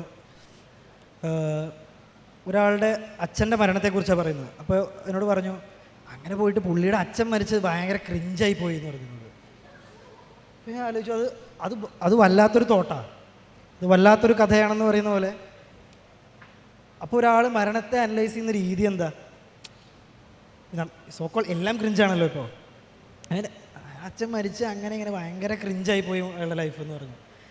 അപ്പോൾ ഞങ്ങൾ ഈ പറയുന്ന സാധനങ്ങളെ ഞങ്ങൾ കുറച്ചുകൂടെ ശ്രദ്ധിച്ച് വയ്ക്കും. ഒരാൾ പറയുന്നതിൻ്റെ അവരുടെ വൊക്കാബുലറിക്ക് ഒരു പ്രത്യേക ഭംഗിയുണ്ട് പലരുടെയും. അതിൽ നിന്ന് ഞങ്ങൾ കഥാപാത്രങ്ങളെ ഞങ്ങൾ യൂസ് ചെയ്യാറുണ്ട്. അത് കണ്ടു കഴിയുമ്പോൾ അയാൾക്ക് പോലും മനസ്സിലാവില്ല അത് അയാളുടെ കഥയാണ്, പുള്ളി പറഞ്ഞ ഡയലോഗാണെന്ന് മനസ്സിലാവില്ല. അതൊക്കെ ഞങ്ങൾ അതിന് പിന്നിൽ പണിയെടുക്കും. അപ്പോൾ ചുറ്റുമുള്ളതൊന്നുകൂടെ ഞങ്ങൾ തുറന്ന് വെക്കും, കണ്ണും കാതും, അത്രയേ ഉള്ളൂ. അല്ലാതെ ഞങ്ങൾക്ക് നെക്സ്റ്റ് വീഡിയോ ഇന്നതാവണം എന്ന് ഞങ്ങൾ പറയാൻ ശ്രമിക്കാറില്ല. പിന്നെ എന്ത് ടൈപ്പ് കോണ്ടൻ്റ് ആവണം എന്നുള്ളതിനെക്കുറിച്ച് ഞങ്ങളെപ്പോഴും സ്പെസിഫിക് ആവുന്നൊരു കാര്യം ഞങ്ങൾ പലപ്പോഴും പറയാറുണ്ട്, യുറേക്ക കണ്ട ആരും ടെൻഷൻ അടിച്ച് വിഷമിച്ച് പോകരുത്. ആ വിഷമമാണെങ്കിലും സന്തോഷമുള്ളൊരു വിഷമമാവാനേ പാടും. എല്ലാവരും എൻ്റർടൈൻഡ് ആവാൻ വേണ്ടി, സന്തോഷിക്കാൻ വേണ്ടിയും പൊട്ടിച്ചിരിക്കാൻ വേണ്ടിയാണ് യുറേക്കയിൽ വരുന്നത്. അത് വീഡിയോ കണ്ടു കഴിഞ്ഞ് പോകുന്ന ഒരാൾക്ക് കിട്ടണം. അത്രയേ ഉള്ളൂ ഞങ്ങളുടെ ഒരു basic thought of making A content happen. അത്രയേ ഉള്ളൂ. കുറേ പ്രോസസ്സ് എല്ലാം തന്നെ പറഞ്ഞു. എന്താ എല്ലാം പറഞ്ഞു അല്ലേ? ഓക്കെ, നേരത്തെ കുറേ പ്രോസസ്സ് പറഞ്ഞല്ലോ. നമ്മൾ ഞെട്ടുന്നത് ഏത് പ്രോസസ്സിനെ കുറിച്ച് അറിയുമ്പോഴായിരിക്കും? നിങ്ങളുടെ റെക്കോർഡിംഗ് ആണോ, വീഡിയോ റെക്കോർഡ് ചെയ്യുന്ന സമയത്താണോ, നിങ്ങൾ നമ്മൾ അടി കൂടുമ്പോൾ ഉള്ള സമയത്തെ കാര്യങ്ങളാണോ, എഡിറ്റിംഗ് സമയത്തെ കാര്യങ്ങളാണോ, ഐഡിയേഷൻ ടൈമിലാണോ? ജനങ്ങൾ അറിഞ്ഞാൽ ഇതാണോ സംഭവിക്കുന്നത് എന്ന് തോന്നുന്നുണ്ടെങ്കിൽ അത് ഏത് പ്രോസസ്സായിരിക്കും? നമ്മുടെ ഷൂട്ടിങ്ങും പൊതുവേ അത് കാണാതിരിക്കുന്നതാണ് നല്ലത്. അത് ഞെട്ടല്ല. ഷൂട്ടിംഗ് സമയത്ത് ചില സമയത്ത് ഭയങ്കര വിയേർഡാണ്. അതായത് നമ്മുടെ കോമഡികൾ ഞാൻ പറയുന്ന കണ്ടൻറ്റിൽ വരുന്ന കോമഡീസ് അല്ല, അതല്ലാതെ നമ്മളുടെ ഇടയിലുണ്ടാകുന്ന കോമഡീസ് പലപ്പോഴും ആൾക്കാർക്ക് മനസ്സിലാവാറില്ല. ഈവൻ ഇപ്പോൾ നമ്മുടെ ഇടയിൽ ആക്ട് ചെയ്യാൻ വരുന്ന മെമ്പേഴ്സ്, മറ്റ് ആർട്ടിസ്റ്റൊക്കെ വരുന്ന സമയത്തും ഞാൻ ജസ്റ്റ് എന്തെങ്കിലും ഒരു സാധനം പറഞ്ഞാൽ ഇവനൊരു നോട്ടം നോക്കും, കണക്റ്റ് ആയിട്ടുണ്ടാവും എന്താ ഉദ്ദേശിച്ചതെന്നുള്ളത്. അപ്പോൾ നമ്മളിരുന്ന് ചിരി തുടങ്ങും. അപ്പോൾ ഇത് ബാക്കിയുള്ളവരത് കാണുന്ന സമയത്ത് ഇതിന് മാത്രം എന്താ നടന്നതെന്നുള്ളൊരു സാധനം വരും. അപ്പോൾ ആ ഒരു ടൈമൊക്കെ ഭയങ്കര വിയേർഡായിരിക്കും സോ കോൾ.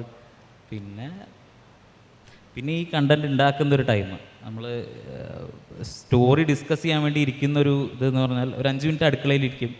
അത് അവിടെ നിന്ന് ഇങ്ങനെ നടന്ന് വന്ന് പിന്നെ നമ്മൾ സിറ്റ് ഔട്ട് പോയിരിക്കും.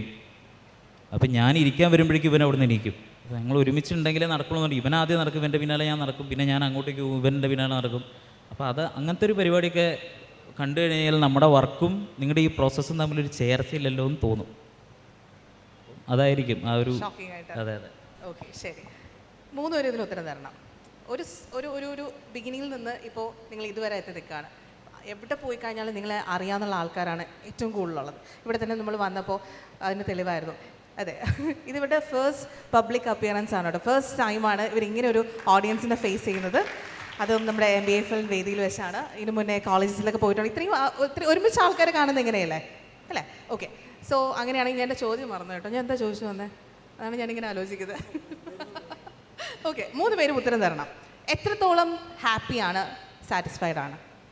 ഒരു ഔട്ട് ഓഫ് 10 പറയുകയാണെങ്കിൽ യുറേക്ക സ്റ്റോറീസിൻ്റെ ബിഗിനിങ് മുതൽ ഇന്ന് വരെയുള്ള സ്റ്റേജ് എടുത്തു കഴിഞ്ഞാൽ നിങ്ങൾ എത്രത്തോളം ഹാപ്പിയാണ്? ഞാൻ 100% ഹാപ്പിയാണ്. എന്നെ സംബന്ധിച്ചോളം എങ്ങനെയാ വെച്ചാൽ, ഞാൻ യുറേക്കയിലുണ്ടെന്ന് ഒരു 90% ആൾക്കാർക്കും അറിയില്ല. ഞാൻ യുറേക്ക തുടങ്ങി അത്യാവശ്യം ക്ലിക്കായി നിൽക്കുന്ന സമയമാണ്.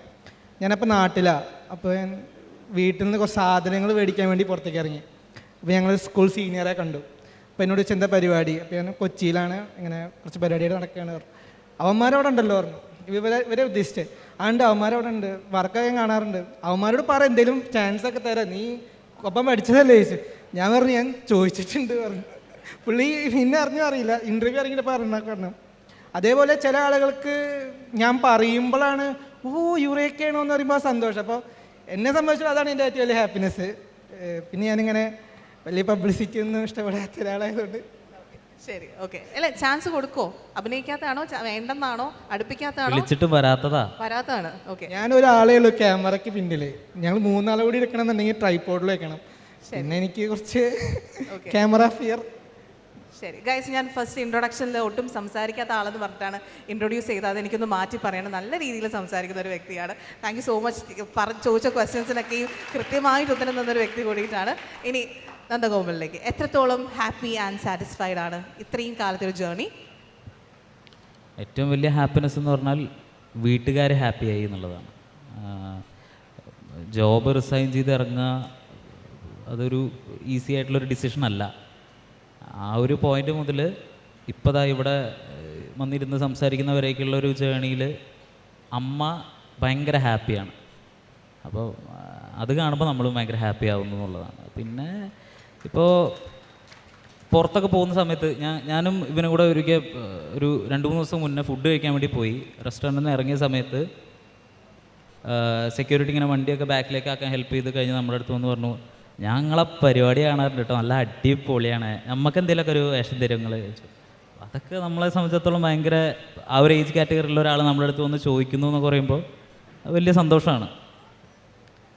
സാറ്റിസ്ഫൈഡ് ആവുക എന്ന് പറഞ്ഞത് ഇപ്പോഴത്തെ ഒരു ജേണിയിൽ സാറ്റിസ്ഫൈഡ് ആണ്. നമുക്ക് ഇനിയും ഒരുപാട് ചെയ്യാനുണ്ട് എന്നുള്ള തോട്ടുള്ളത് കൊണ്ട് സാറ്റിസ്ഫൈഡ് ആവാൻ സ്വയം നിൽക്കാറില്ല.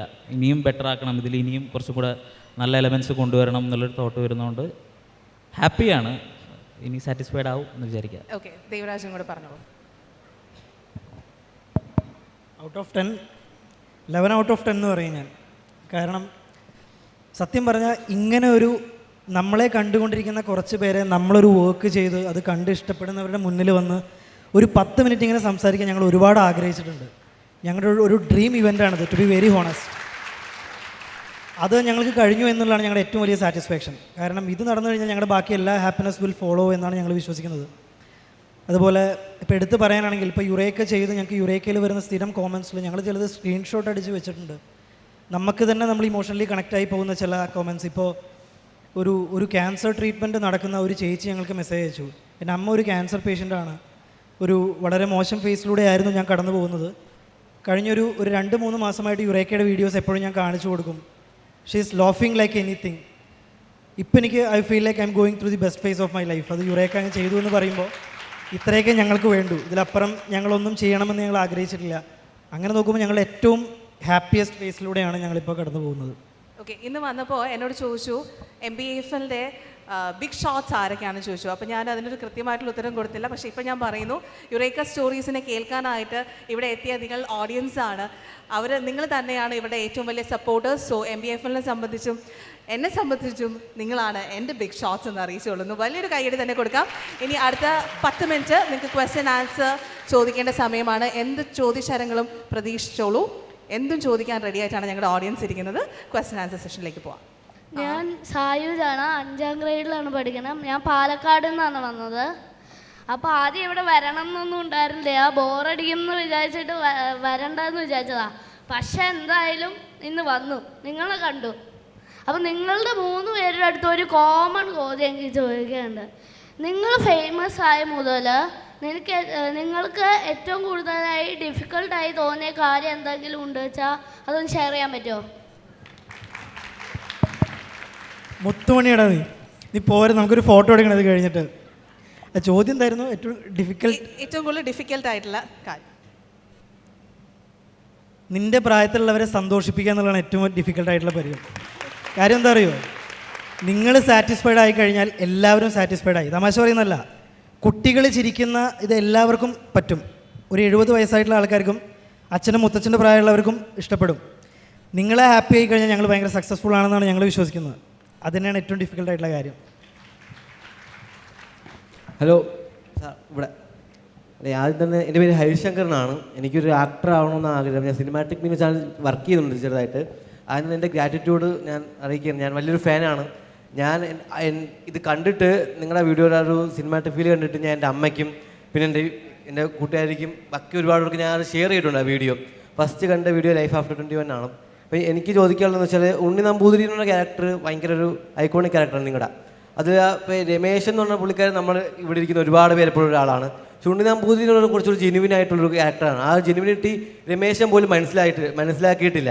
അപ്പോൾ ആ ഉണ്ണി നമ്പൂതിരി എന്ന ക്യാരക്ടർ എങ്ങനെയാണ് ഡെവലപ്പ് ചെയ്യുന്നത്? ആ ഒരു പ്രോസസ്സ് ഒന്ന് എക്സ്പ്ലെയിൻ ചെയ്യാമോ? അത് ഞങ്ങൾ ആദ്യം എഴുതിയ സമയത്ത് 90 സെക്കൻഡിലൊരു വീഡിയോ ആയിരുന്നു. അത് ആദ്യം എഴുതിയ സമയത്ത് ഡ്രൈവിംഗ് പഠിക്കുന്നൊരു വീഡിയോ അത്രേ ഉണ്ടായിരുന്നുള്ളൂ. അതിൽ ഉണ്ണി നമ്പൂതിരി ഇല്ല, നമ്പൂതിരി ഇല്ല, അമ്പലമില്ല, ഒന്നും ഉണ്ടായിരുന്നില്ല. ഞങ്ങൾ 2-3 സ്ഥലങ്ങളിൽ പോയി ഞങ്ങൾ അവസാനം എത്തിപ്പെട്ടത് ഞങ്ങളുടെ നാട്ടിലുള്ള ഒരു അമ്പലത്തിൻ്റെ മുന്നിൽ നല്ല ഫ്രെയിമാണ്, ഇവിടെ ചെയ്യാം, എന്തായാലും ഇവിടെ എത്തി. അപ്പോൾ ഞങ്ങൾ ചെയ്ത് 1-2 ഡയലോഗ് ചെയ്ത് നോക്കിയപ്പോൾ ഇപ്പോൾ നേരത്തെ പറഞ്ഞ പോലെയാണ്, എന്ത് വൈറലാവും എന്നുള്ളതിനെ കുറിച്ചൊരു ജഡ്ജ്മെൻറ്റ് ഞങ്ങൾക്ക് അന്നില്ലായിരുന്നു. ഞങ്ങൾ എഴുതിയ സമയത്തും എഡിറ്റ് കഴിഞ്ഞപ്പോഴും എടാ നമുക്കിത് അപ്ലോഡ് ചെയ്യണോ, അത്രയൊക്കെ അങ്ങനെ ഞങ്ങൾ ചിന്തിച്ചൊരു കോണ്ടൻ്റ് ആയിരുന്നു ഉണ്ണി നമ്പൂതിരി. അപ്പോൾ അവിടെ എത്തിയ സമയത്ത് ഡ്രൈവിംഗ് പഠിക്കുകയാണ്. ഞങ്ങൾ പറയുന്ന ഡയലോഗ്സിൽ നമുക്ക് അത്രയും ഒരു ഇത് തോന്നുന്നില്ല. അപ്പോൾ എടാ എന്നാൽ കുറച്ച് നമുക്കൊരു സ്ലാങ് കൊടുക്കാം, ഒരു നമ്പൂതിരി ആയിക്കോട്ടെ എന്ന് വിചാരിച്ച് അപ്പോൾ ഒരു പൂണൂല് മേടിച്ചിട്ട് അപ്പോഴാണ് ഞങ്ങൾ ഈ ഉണ്ണി നമ്പൂതിരി രമേശൻ എന്ന അമ്പലത്തിൽ നിന്ന് ഇറങ്ങി വരാം, തിരുമേനി ആയിക്കോട്ടെ.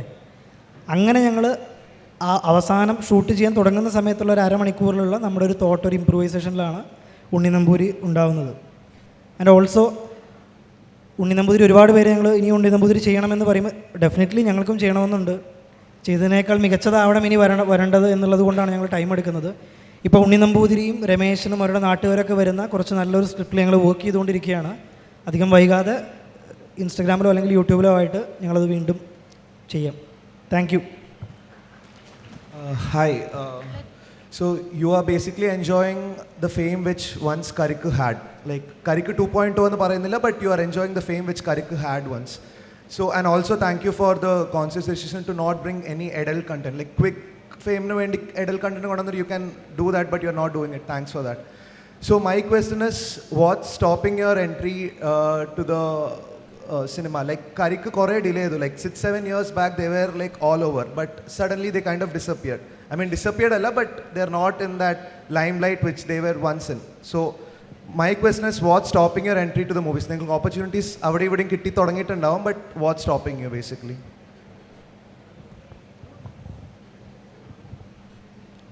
സത്യം പറഞ്ഞാൽ നത്തിങ് ഇസ് സ്റ്റോപ്പിംഗ്. നമ്മൾ കുറച്ചൊന്ന് ഇപ്പോൾ വീഡിയോസ് ചെയ്ത് ഈ ഒരു ആക്സെപ്റ്റൻസ് കിട്ടി തുടങ്ങി. ഈ ഒരു പോയിന്റിൽ ഒരു സിനിമ വരുമ്പോൾ അത് ടോപ്പിൽ നിൽക്കണം എന്നുള്ളൊരു നിർബന്ധമുണ്ട്. അപ്പോൾ നമ്മൾ ഡിസ്കഷൻസ് ഉണ്ട്, നമ്മളുടെ സ്റ്റോറി ഏത് ജോണറായിരിക്കണം, ഏത് ഒരു ജേണിയിലൂടെ പോകണം എന്നുള്ളതൊക്കെ. അപ്പോൾ അതിങ്ങനെ റിഫൈൻ ചെയ്ത് ആ ഒരു എൻഡിലേക്ക് എത്തിയിട്ടില്ല എന്നുള്ളതാണ് സത്യം. അതാണ് നമ്മൾ കുറച്ച് ടൈം എടുക്കുന്നത്. ചേട്ടന്മാരെന്ന് വിളിക്കാമല്ലോ അല്ലേ, അതായത് സ്നേഹം കൊണ്ടാണ് അങ്ങനെ വിളിക്കുന്നത്. മെയിൻലി എൻ്റെ പേര് രാധിക, ഞാൻ ശ്രീ സി അച്യുതമേനോൻ ഗവൺമെൻറ് കോളേജിലാണ് പഠിക്കുന്നത്, തൃശ്ശൂർ. സോ ഞാൻ റീസെൻ്റ്ലി ഒരു വീഡിയോ കണ്ടിട്ടുണ്ടായിരുന്നു, ഫെമിനിസവുമായി ബന്ധപ്പെട്ടുള്ള ഒരു വീഡിയോ ആയിരുന്നു. ഞാനത് സ്റ്റാറ്റസ് ഒക്കെ വെച്ചിട്ടുണ്ടായിരുന്നു കേട്ടോ. 4 ദിവസം മുന്നാണ് ഞാൻ സ്റ്റാറ്റസ് വെച്ചത്. അത് കഴിഞ്ഞ് ഈ ഒരു ഫംഗ്ഷൻ ഇങ്ങനെ കാണാൻ പറ്റിയതിൽ വളരെ സന്തോഷം. ആക്ച്വലി ആ ഒരു വീഡിയോയിൽ സ്വന്തം അനിയത്തിക്ക് വേണ്ടിയിട്ട് പെണ്ണ് ചോദിച്ച ആ ചെക്കനോട് സംസാരിക്കാൻ പോകുന്ന ആ ഒരു അവരുടെ കോൺവെർസേഷനാണ് നിങ്ങളതിൽ ഉൾപ്പെടുത്തിയിട്ടുണ്ടായിരുന്നത്. വളരെ മനോഹരമായിട്ടായിരുന്നു ആ ഒരു കോണ്ടൻറ്റ് നിങ്ങളത് എത്തിച്ചിട്ടുണ്ടായിരുന്നു. ഫെമിനിസത്തിനെയൊക്കെ മിസ്ഇൻ്റർപ്രറ്റ് ചെയ്യുന്ന ഈ ഒരു കാലഘട്ടത്തിൽ വളരെ മനോഹരമായിട്ട് അത് അവതരിപ്പിക്കാനായിട്ട് നിങ്ങൾക്ക് സാധിച്ചു. അതിൻ്റെ ഒരു മോട്ടീവ് എന്താണ്? അത് നിങ്ങളുടെ റിയൽ ലൈഫ് ഇൻസിഡൻ്റ് ആണോ? അത് എങ്ങനെയാണ് നിങ്ങൾ ആ ഒരു അത്രയും മനോഹരമായിട്ട് അത് അവതരിപ്പിച്ചത്, ഡയലോഗ്സ് ആയാലും എല്ലാം? സോ താങ്ക് യു, നല്ല ക്വസ്റ്റ്യൻ. അതിൽ ആതിര എന്നല്ല പേര്, രാധിക. ഓക്കെ, രാധിക പറഞ്ഞതിൽ തന്നെ അതിന് ഉത്തരവുണ്ട്. നമ്മുടെയൊക്കെ സുഹൃത്തുക്കളുടെയോ ഫ്രണ്ട്സിൻ്റെയോ നമ്മുടെ സിസ്റ്റേഴ്സിൻ്റെയോ ഒരു സ്റ്റോറി നമ്മൾ വെറുതെ ചെയ്തപ്പോൾ അത് ഫെമിനിസമായിട്ട് മിസ്ഇൻ്റർപ്രറ്റ് ചെയ്തു എന്നുള്ളതാണ് അതിലെ ഏറ്റവും ബേസിക് ആയിട്ടുള്ള കാര്യം. നമ്മൾ മൂന്ന് പേര് നമ്മുടെ കഥകൾ ചെയ്യുമ്പോൾ പലപ്പോഴും അത് മെയിൽ സെൻട്രിക് ആവാതിരിക്കാൻ ഞങ്ങൾ പലപ്പോഴും ശ്രദ്ധിക്കാറുണ്ട്. ഈക്വലി മെയിൽ ഫീമെയിൽ പേഴ്സ്പെക്റ്റീവ്സ് അതിൽ പറയാൻ ഞങ്ങൾ ശ്രമിക്കാറുണ്ട്. അതുപോലെ എൻ്റെയോ ഞങ്ങളുടെയോ കഥ പറയുന്ന പോലെ ഞങ്ങളുടെ ഒരു സുഹൃത്തിൻ്റെ കഥ മാത്രമാണത്, ഒരു വീട്ടിൽ നടക്കുന്ന ഒരു സ്ഥിരം incident. There is nothing to do with feminism I guess. പക്ഷേ അത് മിസ്ഇൻ്റർപ്രറ്റ് ചെയ്യുന്നത് അതെന്തിൻ്റെ പ്രശ്നമാണെന്നുള്ളത് നമ്മൾ കണ്ടറിയണം. നമ്മളങ്ങനെ ഒരു അജണ്ട വെച്ചോ ഒരു പ്രൊപ്പഗണ്ട വെച്ചോ ചെയ്യുന്നതല്ല. എല്ലാവർക്കും എൻ്റെ കഥയാണെന്ന് തോന്നുന്ന കുറച്ച് നല്ല കഥകൾ പറയാമെന്ന് വിചാരിച്ചു. അതിലൊരു കഥയാണ് അതും. ഹായ്, ഇവിടെ നടുവിൽ. സോ ഇവിടെ നിങ്ങൾ അഭിനന്ദിച്ചതിൽ എല്ലാത്തിനും കൂടെ എനിക്ക് പറയാനുള്ള ഒരു കാര്യം, നിങ്ങൾ കേരളത്തിലെ ഡയലക്റ്റുകൾ ഡീൽ ചെയ്യുന്ന ഒരു രീതിയാണ്. എൻ്റെ ഒരു മെയിൻ പരിപാടി എന്ന് പറഞ്ഞാൽ നിങ്ങളെ വീട് എവിടെയാണെന്ന് കണ്ടുപിടിക്കലായിരുന്നു. എനിക്കത് ചെയ്യാൻ പറ്റിയില്ല. എൻ്റെ ഒരു ഗസ്റ്റ് വെച്ച് മലപ്പുറം പാലക്കാട് സൈഡ് എവിടെയാണ്, കാരണം പാലക്കാട്, തൃശ്ശൂർ, നമ്പൂതിരി സ്ലാങ് എല്ലാം ഡീൽ ചെയ്യുന്നു. I really appreciate you for that. So how do you, ഇത് ഈസിയാണോ പിക്കപ്പ് ചെയ്യാൻ, അതോ വീട് എവിടെയാണ്? അതും എൻ്റെ ഒരു ചോദ്യമാണ്. വീട് പാലക്കാട് മലപ്പുറം ബോർഡറാണ്. പെരിന്തൽമണ്ണ കേട്ടിട്ടുണ്ടോ? ആ, അതിനടുത്തായിട്ട് വരും. സ്ലാങ് യൂസ് ചെയ്യുന്നത് നമുക്ക് സത്യം പറഞ്ഞാൽ ഇഷ്ടമാണ്, പല സ്ലാങ്ങുകളിൽ സംസാരിക്കുക എന്നുള്ളത്. ഇപ്പം ഞാൻ മംഗലാപുരത്താണ് പഠിച്ചത്. അപ്പോൾ എൻ്റെ കൂടെ ഈ 14 ജില്ലകളിലെയും ഫ്രണ്ട്സ് എൻ്റെ ഒപ്പമുള്ളപ്പോൾ അവരുമായിട്ട് സംസാരിക്കുക, അവരോട് കാര്യങ്ങൾ പറയുന്ന സമയത്ത് അവർ ചെയ്യുന്ന ഓരോ കാര്യങ്ങളും ചേഷ്ടകളും അവരുടെ സംസാര രീതികളൊക്കെ മിമിക് ചെയ്യാനുള്ളൊരു താല്പര്യം കൊണ്ട് അതുപോലെ ഇങ്ങനെ ശ്രമിച്ച് അതിനൊരു പെർഫെക്ഷൻ ഉണ്ടാക്കുക എന്നുള്ളൊരു പ്രോസസ്സ് ഉണ്ടായിരുന്നു ആ ടൈമിലൊക്കെ. നാടകങ്ങൾ ചെയ്യുന്ന സമയത്ത് ഇപ്പോൾ നമ്പൂരി റോളുകൾ അല്ലെങ്കിൽ കുറച്ച് ഒരു മുസ്ലിം കഥാപാത്രങ്ങൾ അങ്ങനെയുള്ളത് ചെയ്യുന്ന സമയത്ത് എങ്ങനെ എത്രയും ഒത്തൻറ്റിക് ആയിട്ടുള്ള റിയലായിട്ട് അവർ സംസാരിക്കുന്നു, അതിൻ്റെ വേർഡ്സ് എങ്ങനെ ട്വിസ്റ്റ് ചെയ്യണം എന്നുള്ളതൊക്കെ മാക്സിമം ഒബ്സർവ് ചെയ്ത് അത് ട്രൈ ചെയ്യുക എന്നുള്ളതേ ഉള്ളൂ. അപ്പോൾ മേ ബി അതൊക്കെ ആയിരിക്കാം, ആ ഒരു മിമിക്ക് ചെയ്യുന്ന ഒരു സംഭവമായിരിക്കാം ഹെൽപ്പ് ചെയ്തിട്ടുള്ളത് എന്നെ പേഴ്സണൽ. ഓരോ യാത്രയും ഓരോ വഴിത്തിരിവുകളാണ്. അപ്പോൾ എൻ്റെ ചോദ്യം ഇങ്ങനെയാണ്, നിങ്ങളുടെ ഉള്ളിലെ വിശ്വാസം ഉറപ്പിച്ച ആ യുറേക്ക നിമിഷം ഏതാണ്? അതുപോലെ തന്നെ കണ്ടന്റ് ക്രിയേറ്റേഴ്സ് എന്ന് പറയുന്ന രീതിയിലേക്ക് ഞങ്ങൾ ഓക്കെ ആണ് എന്ന് തോന്നിയ ആ ഒരു നിമിഷവും ഏതാണ്? തുടങ്ങിയ അന്ന് മുതൽ വേറെ ഓപ്ഷനൊന്നുമില്ലല്ലോ. പിന്നെ എനിക്കെന്താ വെച്ചാൽ ഇവർ രണ്ടുപേരും എൻ്റെ കൂടെ ഉണ്ട്. ഞാൻ എന്തായാലും ലൈഫിൽ ഒറ്റയ്ക്കാവില്ല എന്ന് എനിക്കറിയാം. അപ്പോൾ ആ ഒരു ധൈര്യത്തിൻ്റെ പുറത്ത് ഞാൻ തുടങ്ങിയത്. ഇന്ന് ഞാനതിൽ ഭയങ്കര ഹാപ്പിയാണ്. കാരണം അതിന് ഞാൻ എപ്പോഴും ഇവരോട് പറയാറുണ്ട്. നീ ചോദിച്ച പോലെ ഇതാവണം കോണ്ടന്റ് ക്രിയേറ്റർ എന്ന് പറഞ്ഞ് നമുക്കിതിന് മുന്നേ ഒരു സെറ്റ് റൂൾസ് ഒന്നും ഇവിടെ ഇല്ല. എന്തും ചെയ്യാം. ഇന്ന് നമ്മൾ മൊബൈൽ എടുത്ത് നമ്മൾ ഇങ്ങനത്തെ ഒരു കോണ്ടന്റ് ക്രിയേറ്റ് ചെയ്യണം നമ്മൾ തീരുമാനിച്ചു കഴിഞ്ഞാൽ നമ്മൾ ആ ഒരു കൈൻഡ് ഓഫ് കോണ്ടന്റ് ക്രിയേറ്റർ ആയി. അപ്പോൾ നമ്മൾ ശ്രദ്ധിച്ചത് കോണ്ടന്റ് ക്രിയേഷൻ്റെ തന്നെ ഏറ്റവും ലാസ്റ്റ് ഫേസിൽ വരുന്ന ആൾക്കാരായിട്ടാണ് ഞങ്ങളെ കണക്കാക്കുന്നത്. കാരണം ഞങ്ങൾ കോണ്ടന്റ് ക്രിയേഷൻ തുടങ്ങുന്നതിൻ്റെ ഒരു 5 വർഷം മുന്നേ ഇവിടെ കോണ്ടന്റ് ക്രിയേഷൻ ഉണ്ട്. അതൊരിക്കലും ഞങ്ങളതിൽ ബിഗിനേഴ്സൊന്നുമല്ല. ഇത്രയും കോണ്ടന്റ് ക്രിയേറ്റേഴ്സ് ഉള്ള സ്ഥലത്ത് നമ്മൾ സർവൈവ് എന്ന് ഞാൻ പറയില്ല, നമ്മൾ ശ്രദ്ധിക്കപ്പെടണമെങ്കിൽ there should be something different. അപ്പോൾ നമ്മൾ ഒന്നും കോപ്പി അടിക്കാതെ, നമ്മൾ ഒരു പ്രൊപ്പഗണ്ടയും വെക്കാതെ, നമുക്കൊരു തുറന്ന മനസ്സോടെ നമുക്ക് പറയാനുള്ള എല്ലാ കഥകളും, നമുക്ക് ചെയ്യാനുള്ള എല്ലാ കഥാപാത്രങ്ങളും ഞങ്ങൾ കുറേ കാലമായിട്ടാണ് നമുക്ക് ഇങ്ങനത്തെ ഒരു റോള് ചെയ്യണം, നമുക്ക് ഇങ്ങനത്തെ ഒരു വർക്ക് ചെയ്യണം, അങ്ങനെ കുറേ ഞങ്ങൾ പ്ലാൻ ചെയ്തിരുന്നു. നമ്മൾ വരുന്ന തോട്ട്സ് എല്ലാം ജെന്യൂൻ ആണെങ്കിൽ തെറ്റായ ഒരു സന്ദേശവും അറിഞ്ഞോ അറിയാതെയോ ഞങ്ങളുടെ ചാനലിലൂടെ ഞങ്ങൾ പുറത്ത് വിടില്ല എന്നുള്ളൊരു ബോധ്യം ഞങ്ങൾക്കുണ്ടെങ്കിൽ, അതും ഞാൻ നേരത്തെ പറഞ്ഞ പോലെ ഞങ്ങളുടെ പേഴ്സ്പെക്റ്റീവിൽ എപ്പോഴും ശരിയായിക്കൊള്ളുന്നില്ല. ഞങ്ങൾ ചെയ്യുന്നതാണ് ശരി എന്നുള്ള ഇതുമില്ല. It's open to comment. ഞാൻ നേരത്തെ പറഞ്ഞ പോലെ ഞങ്ങൾ ചെയ്തൊരു വീഡിയോയിൽ എന്തെങ്കിലും ഒരു ഇതിങ്ങനെ അല്ല എന്നുണ്ടെങ്കിൽ ഞങ്ങൾക്ക് അപ്പോൾ കമൻറ്റുകൾ ലഭിക്കാറുണ്ട്. നിങ്ങൾ ഈ ചെയ്ത ടോപ്പിക്കിൽ നിങ്ങൾ ഇങ്ങനെ ചെയ്ത് ശരിയായില്ല. ഇതെല്ലാം ഞങ്ങൾ വായിക്കുന്നുണ്ട്. 1000 കമൻറ്റ് വരുന്നുണ്ടെങ്കിൽ ആ 1000 കമൻറ്റും ഞങ്ങൾ വായിക്കുന്നുണ്ട്. അത് ഞങ്ങളുടെ ഒരു റെസ്പോൺസിബിലിറ്റിയാണ്. കാരണം നിങ്ങൾ പറയുന്ന ഓരോ പോയിൻറ്റും അത് മാറ്റം വരുത്തേണ്ട ഒന്നാണെങ്കിൽ അത് മാറ്റം വരുത്തണം. അപ്പം ഞങ്ങൾ we use to try to be എങ്ങനെ പറയുക very particular about what we do. അത് കറക്റ്റായിട്ട് ഞങ്ങൾ ചെയ്യാറുണ്ട്. അതും ഞങ്ങൾ ചിലപ്പോൾ ഞങ്ങൾ വിചാരിച്ച പോലെ അല്ല വന്നത്. അതിലെന്തെങ്കിലും തെറ്റായൊരു സന്ദേശം വന്നു പോയെങ്കിൽ അത് തിരുത്താനും അത് നിങ്ങളുടെ നിന്ന് കേൾക്കാനും ഞങ്ങൾ we are very much open also. Thank U.